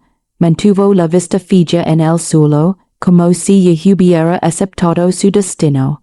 El fiscal presentó su caso, el testimonio de Heatherstone, los registros bancarios, las declaraciones de los testigos, few efficient, preciso y devastador. Entonces la morena clara al estrado, camino hacia el frente de la sola, cinchan, do todas los miradas sobre ella, y puso la mano sobre la Biblia. El juramento le perche una promesa que no estaba segura de poder cumplir. Indique su nombre para que conste en acta. Clara Marie Hensley, y como conoce usted al acusado, trabajaba para mí, en mi restaurante, y te contó lo del robo. Me dijo que devolvió los salarios robados a los mineros que habían sido estafados. Un malo recorrió la sala del tribunal, el fiscal se acercó, así que admitió haber tomado el dinero. Admitió haber hecho lo correcto. Eso no le corresponde decidirlo a él, señorita Hensley. Naya usted, entonces quien decide. Hombres como Heatherstone que engañan a los trabajadores y se escuden en la ley. El juez golpeó con el mazo. Señorita Hensley, responda a los preguntas que se le formulan. Clara respiró hondo y se serenó, el ward no es un ladrón, es un buen hombre que intentó ayudar a gente a la que nadie más quería ayudar. Y si eso es un delito, entonces todo este sistema es culpable. El fiscal esbozó una leve sonrisa. Han terminado, no, Clara miró a él y esta vez él le devolvió la mirada. Si miras algo mejor que esto, si miras justicia, justicia de verdad, no esto, la habitación quedó en silencio, el juez se inclinó hacia adelante, señorita Hensley, su testimonio ha sido tomado en cuenta. Pero los sentimientos no cambian los hechos. El acusado tomó dinero que no era suyo. La ley es clara. La ley está equivocada. El mazo quedó confusa. Basta, estás despedido. Clara bajó del asiento, con las piernas temblando, y volvió a sentarse. Había dicho todo lo que podía, había dado todo lo que tenía, y ella sabía que no era suficiente. El veredicto fue rápido, culpable. El juez condenó a él a 15 años de trabajos forzados, con posibilidad de libertad. Conditional después de 10, Clara observó cómo se lo levaban, con la cabeza en gacho y los hombros encorvados, y sintió que algo en su interior se resquebrajaba. Un dolor tan profundo que no podía respirar. Lo había intentado, lo había arriesgado todo, y había fracasado. Esa noche, Clara se sentó en su habitación de la pensión, mirando fijamente la pared, y se dio cuenta de que lo había perdido todo. Sus ahorros se habían esfumado. Su reputación estaba destruida. Probablemente el restaurante había sido vandalizado sin posibilidad de reparación. Lo había perdido todo por un hombre que iba a pasar la próxima década entre rillas, pero cuando cerró los ojos no se arrepintió, porque al menos él lo sabía. Sabía que alguien le creía, sabía que alguien le importaba, sabía que no estaba solo, y al final, tal vez eso era todo lo que se podía pedir, y sin embargo, cuando la puerta de la celda se cerró, él sonrió levemente. Por primera vez, alguien lo había llamado bueno. Los días posteriores al juicio transcurrieron como plomo. Clara regresó a Millersville con los bolsillos vacíos y el pecho desolado, viendo como el paisaje se distribuyaba tras la ventanilla de la diligencia. Las mismas rocas, el mismo polvo, el mismo cielo infinito que no permitía nada y ofrecía en menos. La pérdida de ancianos que había viajado con él antes no estaba allí esta vez. Solo un ranchero con olor a ganado y una mujer que tejía en silencio, con sus agujas repiquetiendo como un reloj que marcaba la cuenta atrás para algo que Clara no podía definir. Cuando el carruaje llegó a Millersville, el sol se ponía bajo y rojo, teniendo todo del color de la sangre vieja. Clara pisó la grava con su bolso en la mano y miró su pueblo como si lo viera por primera vez, o tal vez por última. El restaurante seguía igual que ella lo había dejado, la ventana rota, tapada con tablas, la palabra traidor aún descolorida por la pintura roja, que se había desvanecido pero no desaparecido, la puerta colgaba torcida de los bisagras, la basura se había acumulado en los esquinas del aparcamiento. Como recuerdos que nadie quería conservar, Clara subió los escalones, abrió la puerta y entró. Lo primero que la golpeó fue el olor, apodrido, a mojo y agrio, como si la comida se hubiera dejado demasiado tiempo al calar. La vitrina de tartas estaba vacía, el mostrador cubierto de polvo. Alguien había entrado, los sillas volcadas, los celeros destrozados en el suelo, la caja registradora forzada y vacía de los pocos dólares que había dejado. Dejó su bolso con cuidado, camino hacia el centro de la habitación y contempló las ruinas de todo lo que había construido. Entonces se arremangó y empezó a limpiar. Se necesitaron 3 días para que el restaurante volviera a ser habitable. Clara frigó los suelos de rodillas, lavó las ventanas hasta que le dolieron los brazos, reparó lo que se podía reparar y tiró lo que no.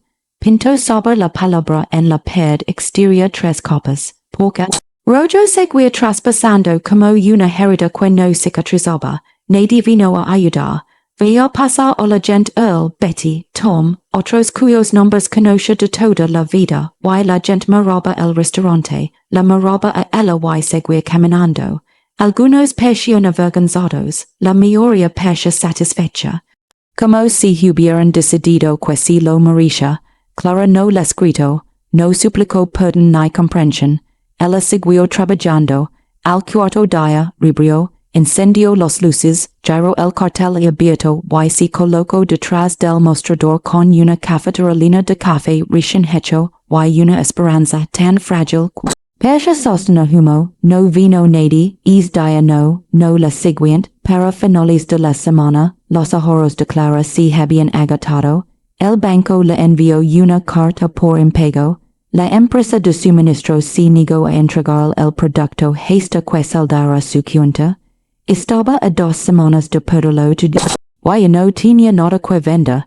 Esa noche se sentó en la barra, solo bajó la luz amarilla, y se permitió llorar por primera vez desde el juicio, no por ella misma, para él, por la expresión de su rostro cuando lo sentenciaron, por la sonrisa que le dedicó pequeña y quebrada cuando ella lo bueno, por los años que pasaría en una celda, pagando por el crimen de tener conciencia. Clara se presionó las palmas de las manos contra los ojos y intentó recordar que se sentía al tener esperanza. No pudo, pero en algún lugar, a 300 millas de distancia, en el patio de una prisión, donde el sol caía como un castigo y los días se difuminaban en una larga extensión gris. El ward estaba aprendiendo a ponerse de pie de nuevo. La prisión se llamaba Stonehill, y se ganó su nombre a pulso. Encaramado en la ladera de una montana, rodado de muros de 6 metros de altura, y guardias que habían aprendido a dejar de ver a los reclusos como personas, era un lugar diseñado para reducir a los hombres a la nada y abandonarlos allí. El ligo encadenado, tratado como ganado, despojado de su nombre y reemplazado por un número, prisionero 4817, le raparon la cabeza, le dieron ropa que no le quedaba bien y lo asignaron a la cantera. El trabajo era brutal. Durante 10 horas al día, el golpeaba la piedra con un pico, partiéndola en trozos más pequeños que luego se fragmentarían en más, sus manos se ampolaron, sangraron y se llenaron de calos hasta que dejaron de ser suyas. Dolía la espalda, le ardían los hombros, cada noche se desplomaba sobre un colchón delgado en la celda que compartía con otros 3 hombres, demasiado exhausto para sonar, pero no se quebró. Los guardias lo esperaban, siempre lo esperaban. Los nuevos prisioneros o se doblegaban o se quebraban, y los guardias apostaban sobre que camino tomaría él. Pero él llevaba 8 meses yendo, y estaba cansado de que las expectativas de los demás lo doblegaran. Así que se mantuvo erguido, hizo su trabajo, mantuvo la cabeza gacha y la mirada al frente, y por la noche, mientras los otros prisioneros intercambiaban historias sobre los crímenes que los habían llevado a asesinatos, robos, Trations cantadas como medallas de honor ili permanecia en silencio. Y2. Pregunto una noche an hombre llamado Dutch, apoyándose en los barrotes de la celda que compasión, que hiciste para merecer. Quinzanos tomaste algo que no era mío, dijo ili, que te tomaste, dinero, cuanto cuesta, 15,000, Dutch silbo suavemente, y te pillaron, que tonto es. Ili no respondió, que hiciste con él, preguntó otro prisionero, lo escondiste en algún sitio, lo enterraste, lo regalé. La celda quedó en silencio, que dijiste, Hollands lo miró fijamente como si hubiera hablado en un idioma extranjero. Si lo entregué a la gente a la que pertenecía. Y acabaste aquí de tus modos, si, Dutch negó con la cabeza, rindo con amargura, entonces es más tonto de lo que pensaba. Pero ili no se sentía tonto. Por primera vez en mucho tiempo, sentado en esa fría celda con hombres que habían matado, robado y mentido para su propio beneficio, ili sintió algo parecido al orgullo. Había hecho lo correcto, y Clara la había creído, hizo valió 15 años, los meses transcurrían. Como agua entre los piedras, lentos implacables desgastándolo todo, ligó el invierno a Stonehill y la cantera se congeló, dificultando aún más el trabajo. Los hombres enfermaron, algunos murieron, a los guardias no les importaba, siempre había más prisioneros para ocupar su lugar, pero él sobrevivió, mantenía un perfil bajo, hacia su trabajo y, por las noches, cuando los guardias se lo permitían, escribía cartas. La mayoría eran para Clara, no sabía si ella los recibiría, no sabía si los leería, pero escribió de todos modos, llenando página tras página con palabras que nunca había sido capaz de pronunciar en voz alta. Querida Clara, no sé si lo entenderás, no sé si quieres entenderlo, pero necesitaba escribirlo de todos modos, lo siento, por los problemas que te cause, por las mentiras que te dije, por haber hecho creer que era medio de lo que era, Mauritius la verdad, y yo te lo occult, estuvo mal, pero necesito que sepas algo, los semanas que pasé en tu restaurante fueron los mejores de mi vida. Me diste algo que no creía que volvería a tener, un lugar al que pertenece, una razón para levantarme cada día, una oportunidad para ser algo más que lo peor que había hecho en mi vida. Me dijiste que era bueno, y no sé si es cierto, pero voy a intentarlo, por ti, por el hombre que viste en mí, incluso cuando yo mismo no podía verlo. Gracias por todo. Envió la carta y no esperaba respuesta. Pero 3 semanas después ligo uno. El guardia le arrojó a través los barrotes como si fuera basura, y él le atrapó con manos temblorosas. El sobre estaba arrugado, manchado con algo que podría haber sido café o barro, pero la letra de Clara era inconfundible, cuidadosa, deliberada, como si cada palabra importara. Él lo abrió lentamente, temeroso de lo que pudiera decir. Querido ili, tu carta ligo aya, la he leído 6 veces y aún no sé cómo responder. Dices que lo sientes, no tienes por qué. Tú no causaste el problema, tú lo revelaste. Hay una diferencia, el restaurante está pasando apuros, y no vi nadie. Estoy atrasado con los pagos y banco amenaza con embargarme. Debería estar enojado contigo por eso, pero no lo estoy. Por lo que tuvimos esas semanas en las que viste aquí fue real. Y vale la pena luchar por las cosas reales, incluso cuando la lucha lo cuesta todo. Me preguntas si creo que es bueno, lo creo, no solo lo creo, lo sé, los hombres buenos no se arriscan para ayudar a desconocidos, los cobardes lo hacen por sí mismos, tú lo hiciste por gente que no tenía nada, eso no es solo bondad ili, eso es valencia, pude que el mundo no lo viese, pero yo sí, mantente fuerte, esto no ha terminado, Clara ili. Leo la carta hasta que las palabras se volvieron borrosas, hasta que sus manos dejaron de temblar, hasta que pudo respirar de nuevo sin sentir que su pecho se le iba a hundir.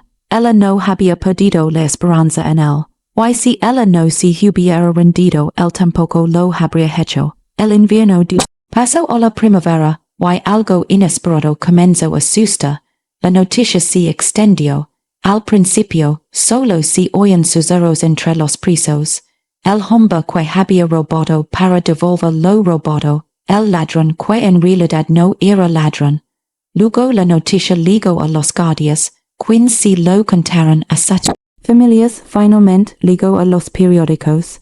Un periodista de Copper Ridge vino a entrevistar a él, preguntando sobre el robo, los mineros y el dinero. Él contó la verdad, simple y llanamente, y el periodista la transcribió palabra por palabra. El artículo apareció en primera plana. El ladrón que lo devolvió. La lucha de un hombre por la justicia tras los reyes se propagó como la pólvora. Otros periódicos se hicieron eco de la noticia. Empezaron a legar cartas a la prisión. Algunos llamaban a él un hero, otros un necio, pero todos reconocían lo que el tribunal se había negado a ver. La ley había castigado a un hombre por hacer lo que debería haber hecho él mismo.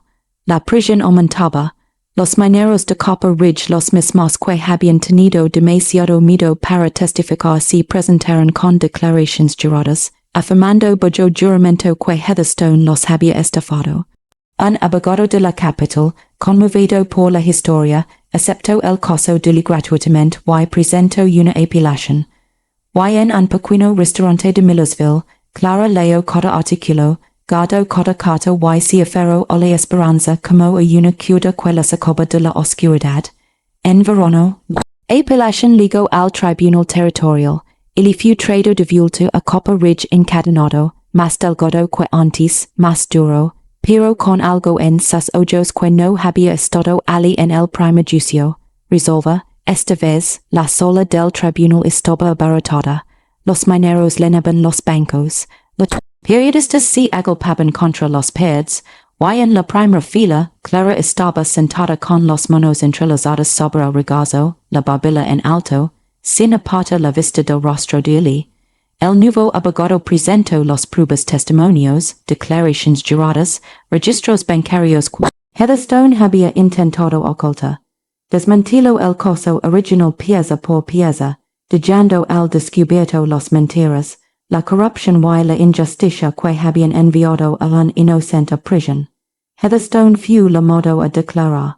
Bajo juramento, bajo prisión, bajo el peso de las pruebas que no podía negar. Finalmente se derrumbó, se admitió con amargura, los mineros tenían los papeles, pero la tierra valía más que sus salarios. Tomó una decisión empresarial. Una decisión empresarial, repitió el abogado, así que les robaste, retuvo el pago hasta que ustedes les robaron.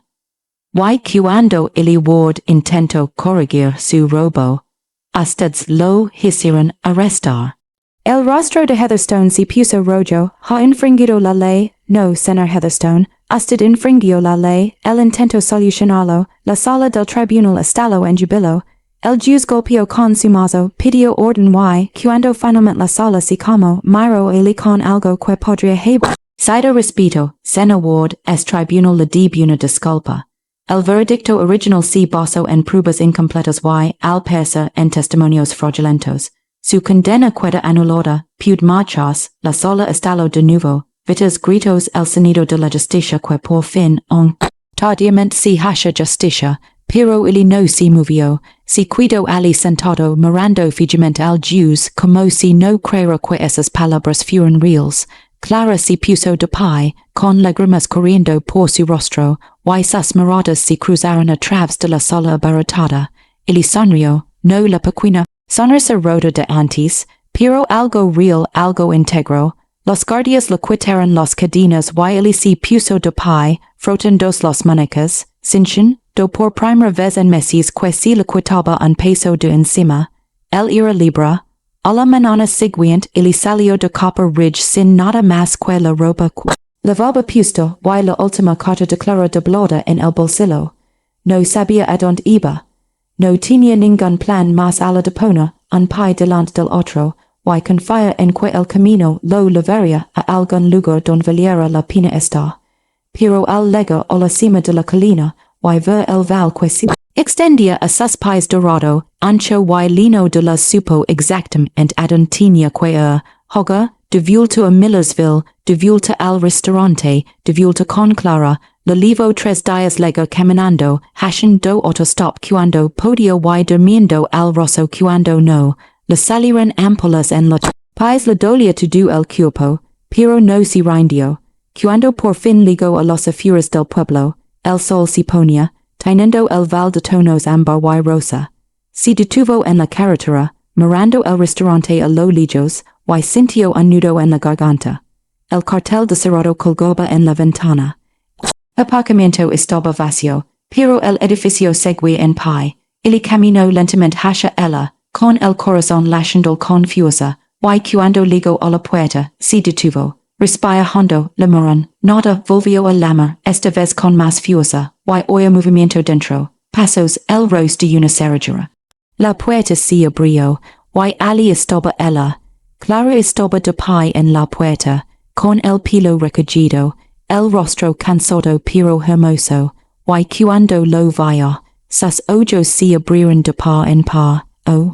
Hola dijo en voz baja. Por un instante ninguno de los dos se movió, entonces Clara dio un paso al frente, acortó la distancia entre ellos y lo abrazó con fuerza, y le abrazó, hundió su rostro en su cabello y se dijo quebrar, lo siento Susuro, lo siento muchísimo, no dijo Clara con la voz entrecortada por las lágrimas. Ni si te ocurra disculparte. Te lo costado. Me lo destetado. Il retrocedió, la miró con la vista borrosa, Clara. Me enseñas lo que significa defender algo, luchar por algo, creer en algo incluso cuando todo el mundo dice que estás equivocado.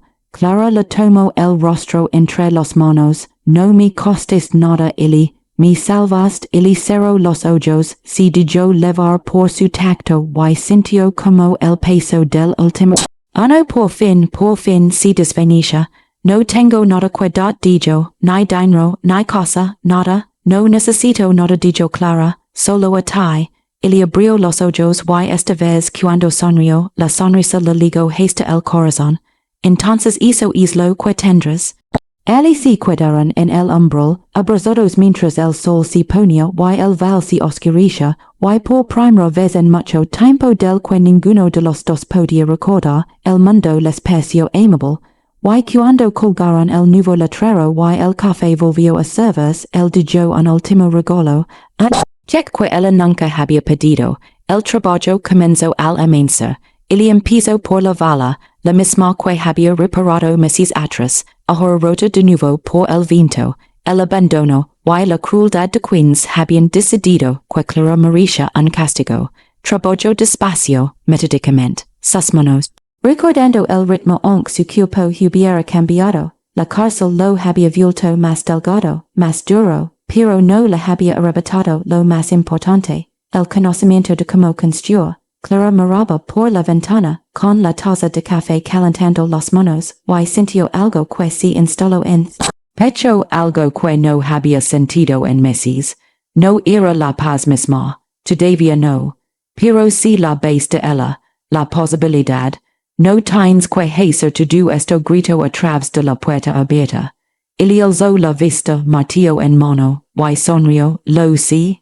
Fue la misma respuesta que había dado antes, la misma silenciosa determinación, y Clara se dio cuenta de que algunas cosas de il ward nunca cambiarían, sin importar cuántos kilómetros caminara o cuántas rayas los separaran. Era un hombre que arreglaba cosas.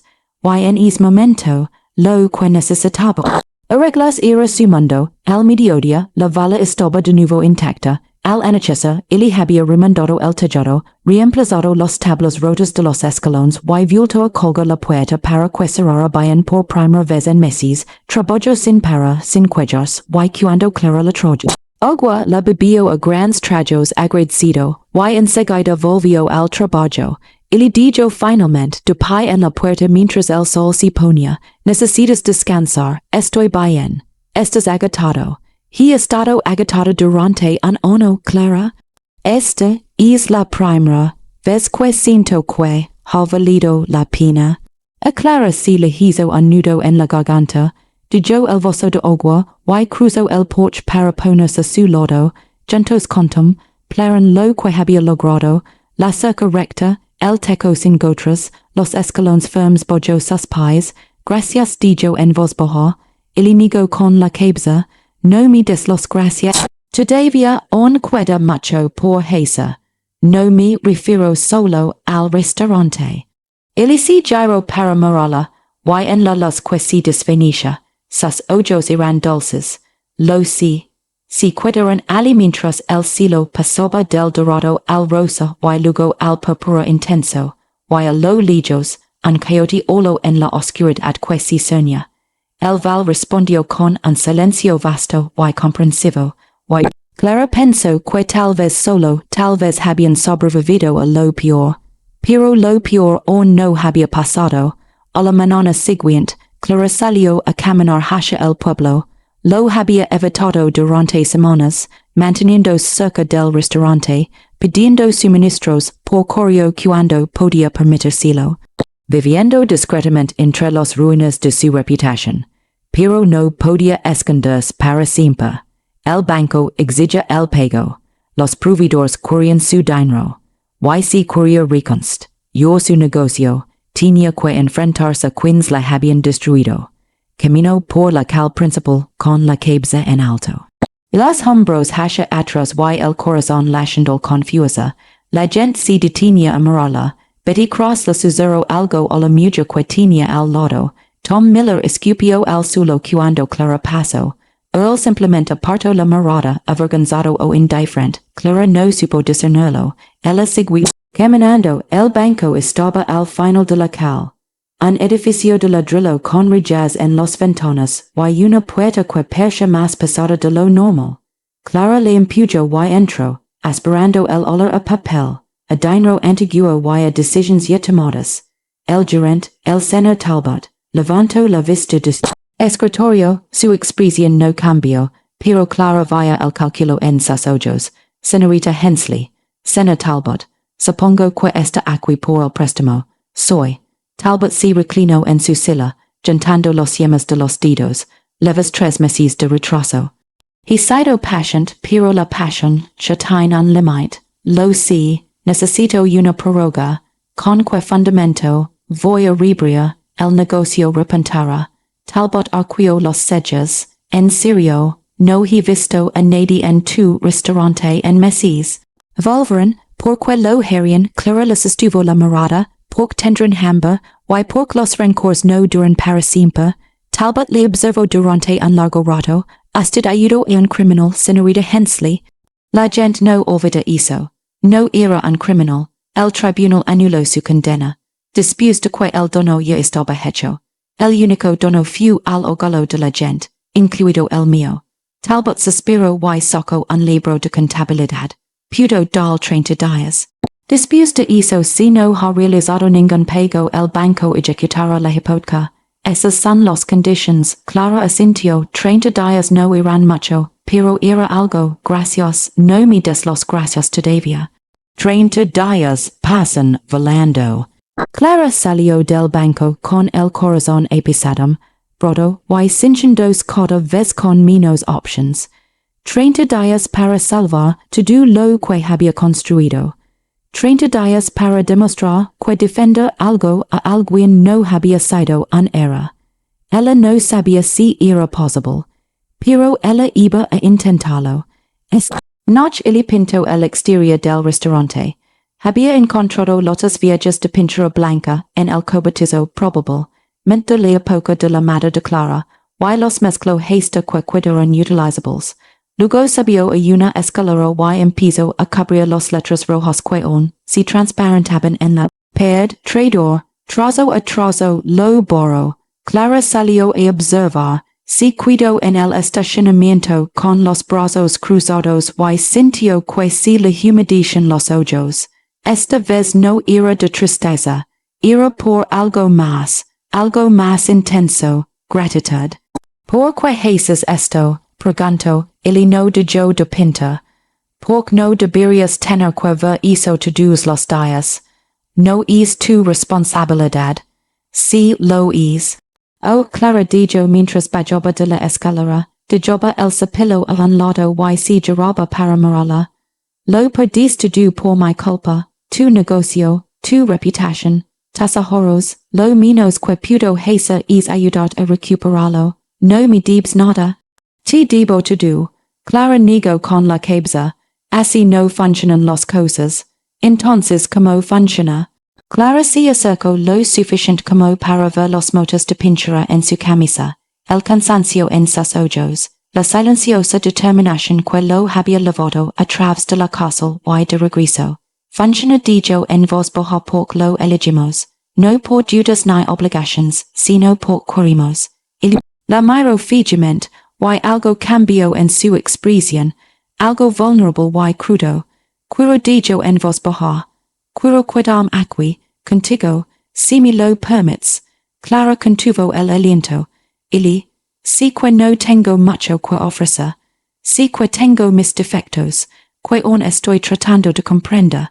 Pero si me da bien arreglar cosas, y si me lo permites me gustaría pasar el resto de mi vida arreglando este lugar, contigo.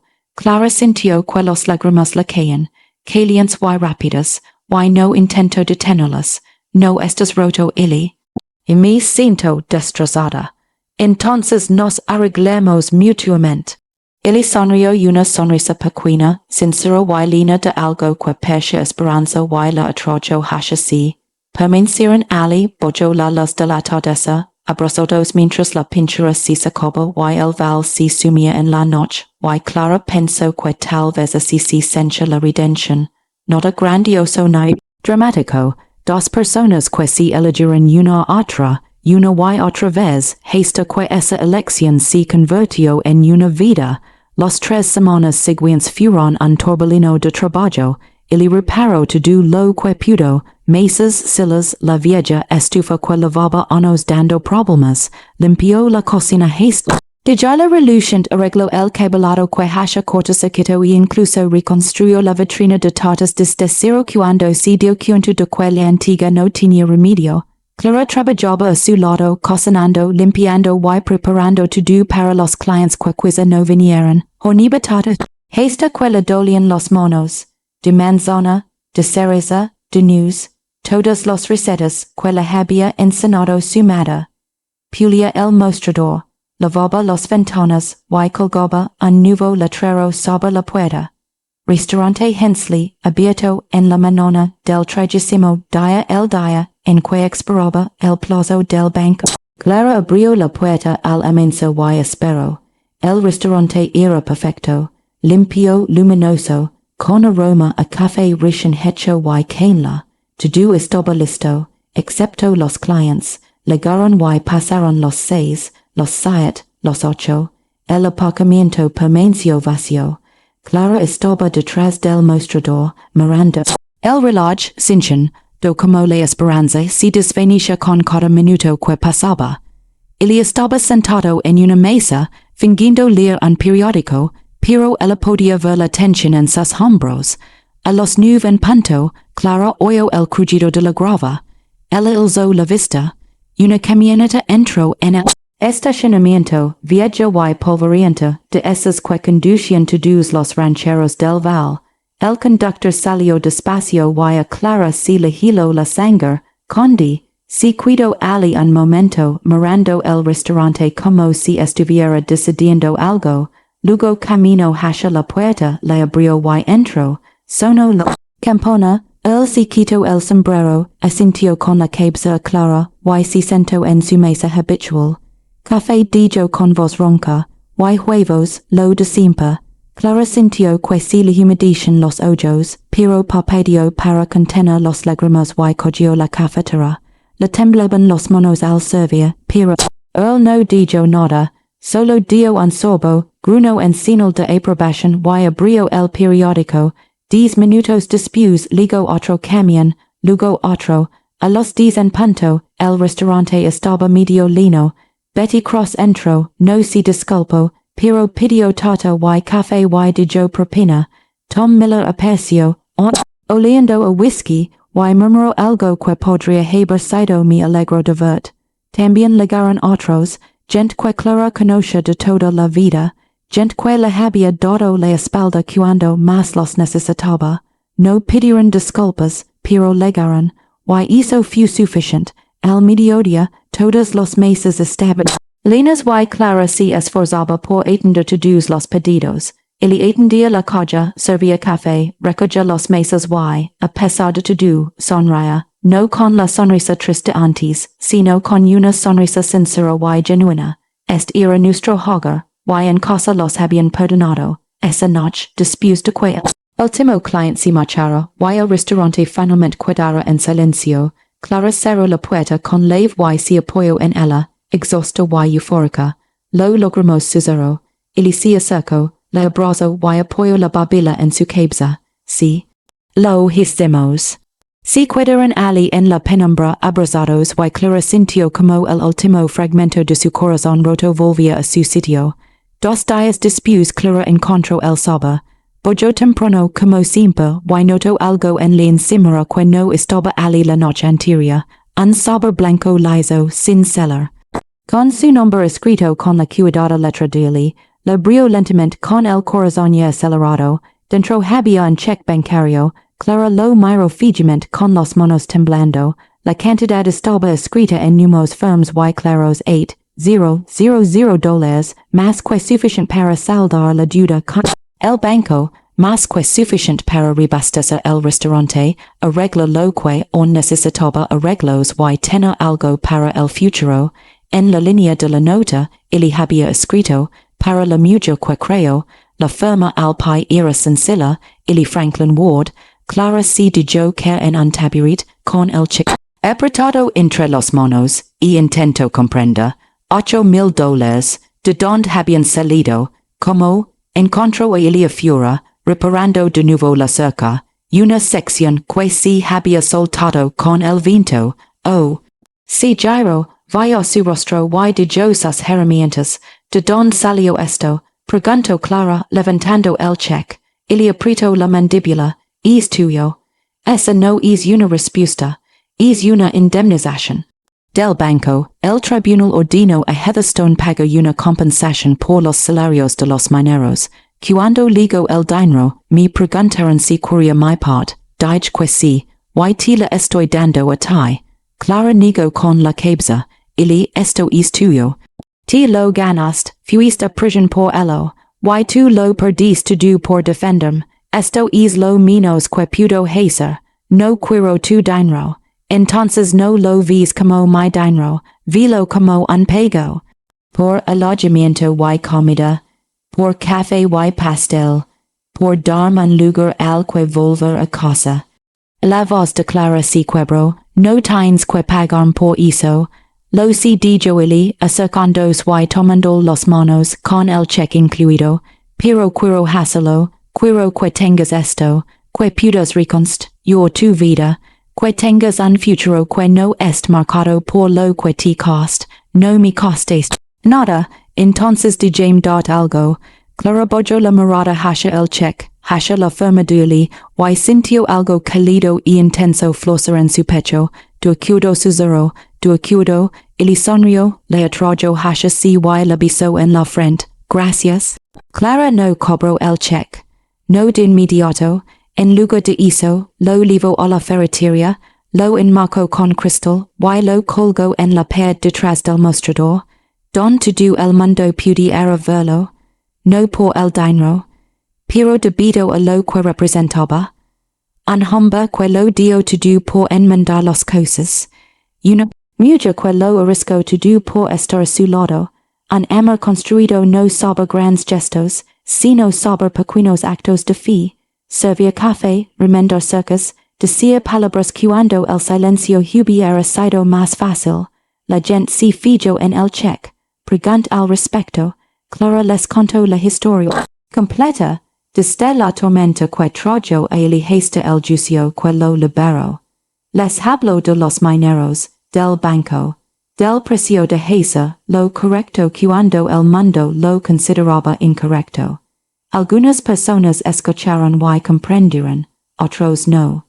Pero a Clara ya no le importaba. En los largos meses lucha y silencio, había aprendido algo. No se puede obligar a la gente a ver lo que no está preparada para ver. Pero si se puede vivir la verdad con tanta fuerza que, con el tiempo, algunos la warran, y eso fue suficiente. Los meses volverán a ser suaves y dorados. El verano regresó al val, trayendo consigo días largos, noches cálidas y el aroma de la salvia en el aire. El restaurante prosperó, no como antes, pero mejor, más estable, construido sobre una base inquebrantable, imposible de sacudir por chismes o prejuicios. Él se cuidó, arreglaba cosas, servía café, aprendió a hacerlo.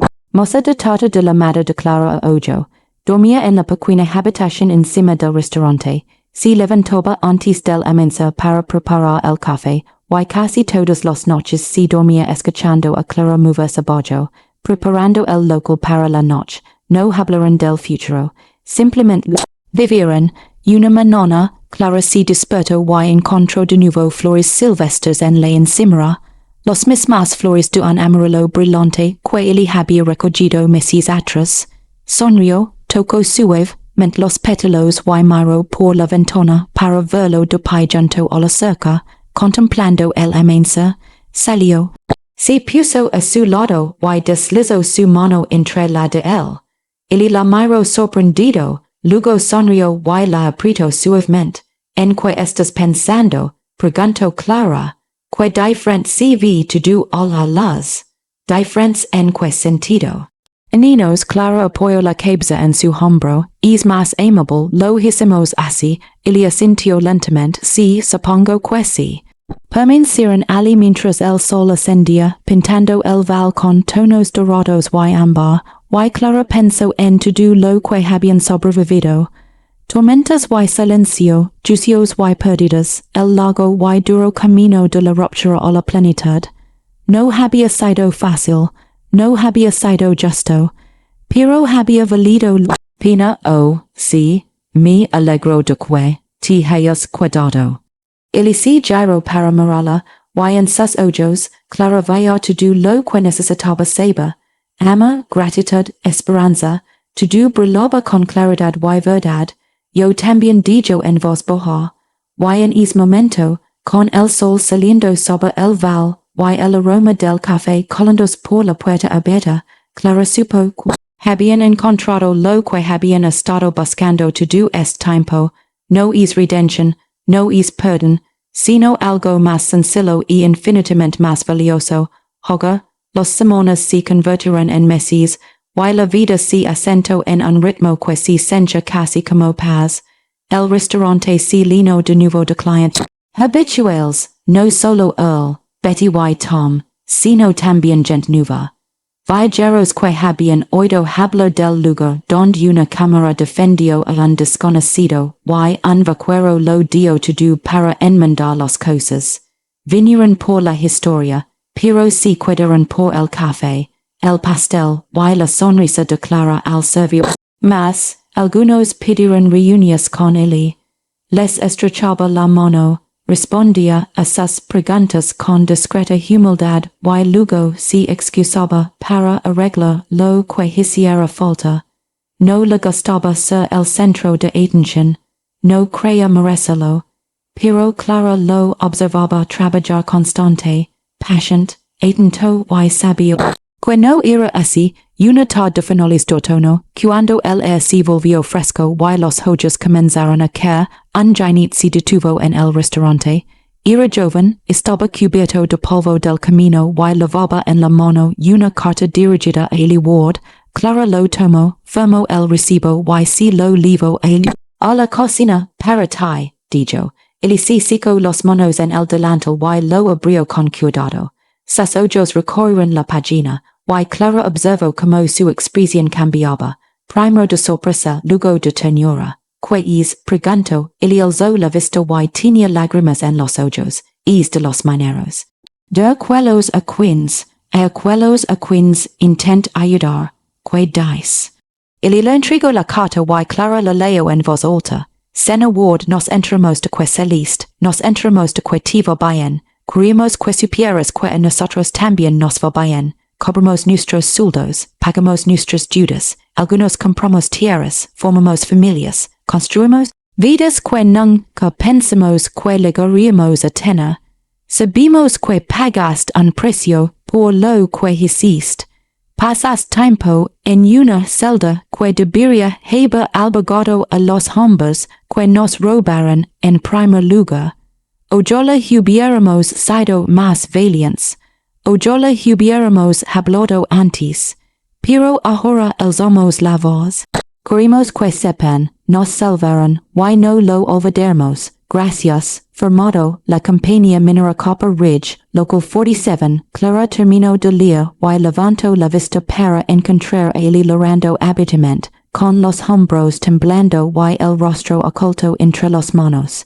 Dio la carta a un lado y lo atrayó. Así, abrazándolo mientras él finalmente se liberaba del peso que había estado cargando durante tanto tiempo.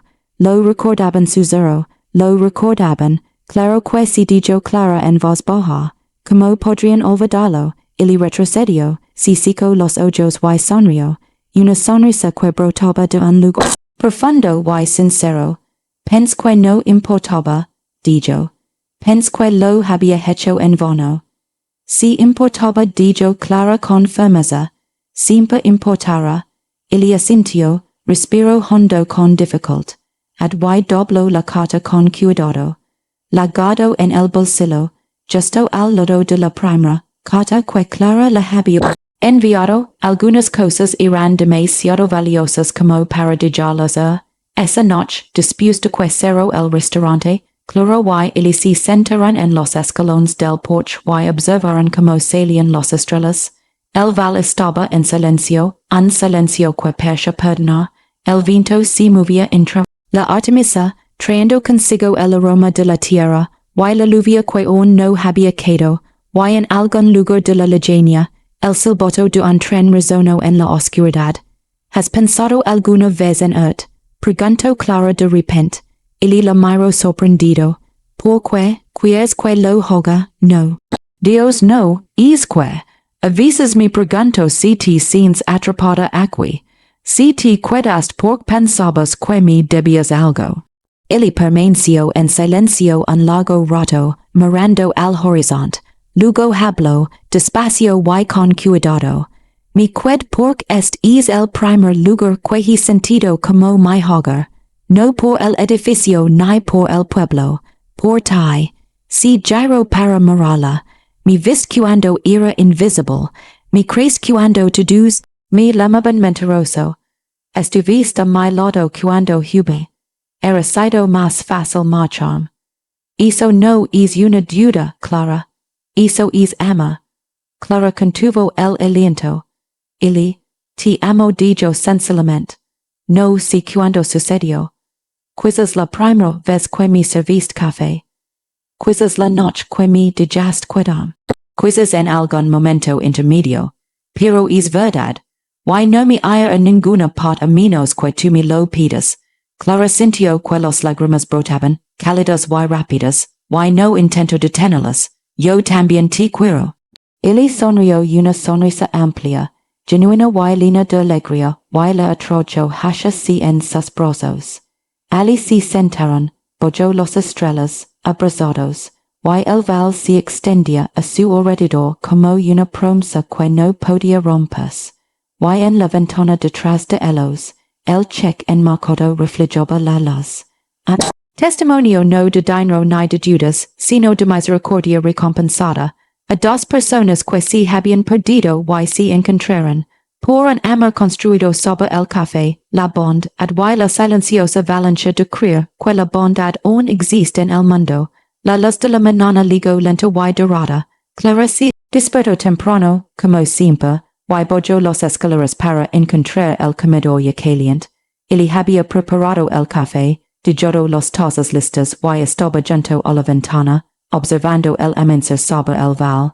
Ella se acercó y se puso a su lado, y él la rodeó con el brazo por la cintura como si fuera lo más natural del mundo. Afuera la carretera se extendía vasta y interminable, esperando a los viajeros que llegaban buscando refugio del largo camino a casa. En el interior el restaurante vibraba con calidez, los y la promesa de un nuevo día, otra oportunidad, otro comienzo, claramiro el cheque enmarcado en la pared, la firma de la escrita con tinta firme y constante, y pensó en todas las maneras en que una persona podía ser rica, el dinero ayudó, pero eso no era lo que importaba era estar allí en ese momento, con un hombre que había superado grand adversidades y había salido also. Lo que importaba era el café preparandos, los pasteles enfriandos, la puerta lista para abrirse quien necesitara un lugar donde descansar. Lo que importaba era la decisión de seguir adelante, incluso cuando el camino era difícil, especialmente entonces. Listos preguntó Ili, mirando el reloj, Clara sonrió, lo apretó la mano y asintió.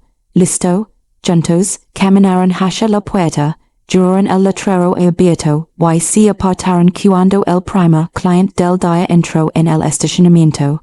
Sonó la campana, el café se sirvió, y en algún lugar del corazón del Este, donde la tierra era vasta y el cielo infinito, dos almas que una vez se habían perdido encontraron exactamente lo que habían estado buscando.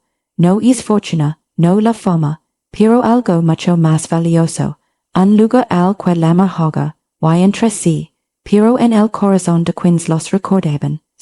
Historia se convirtió en el susurro de que la bond, valía la pena.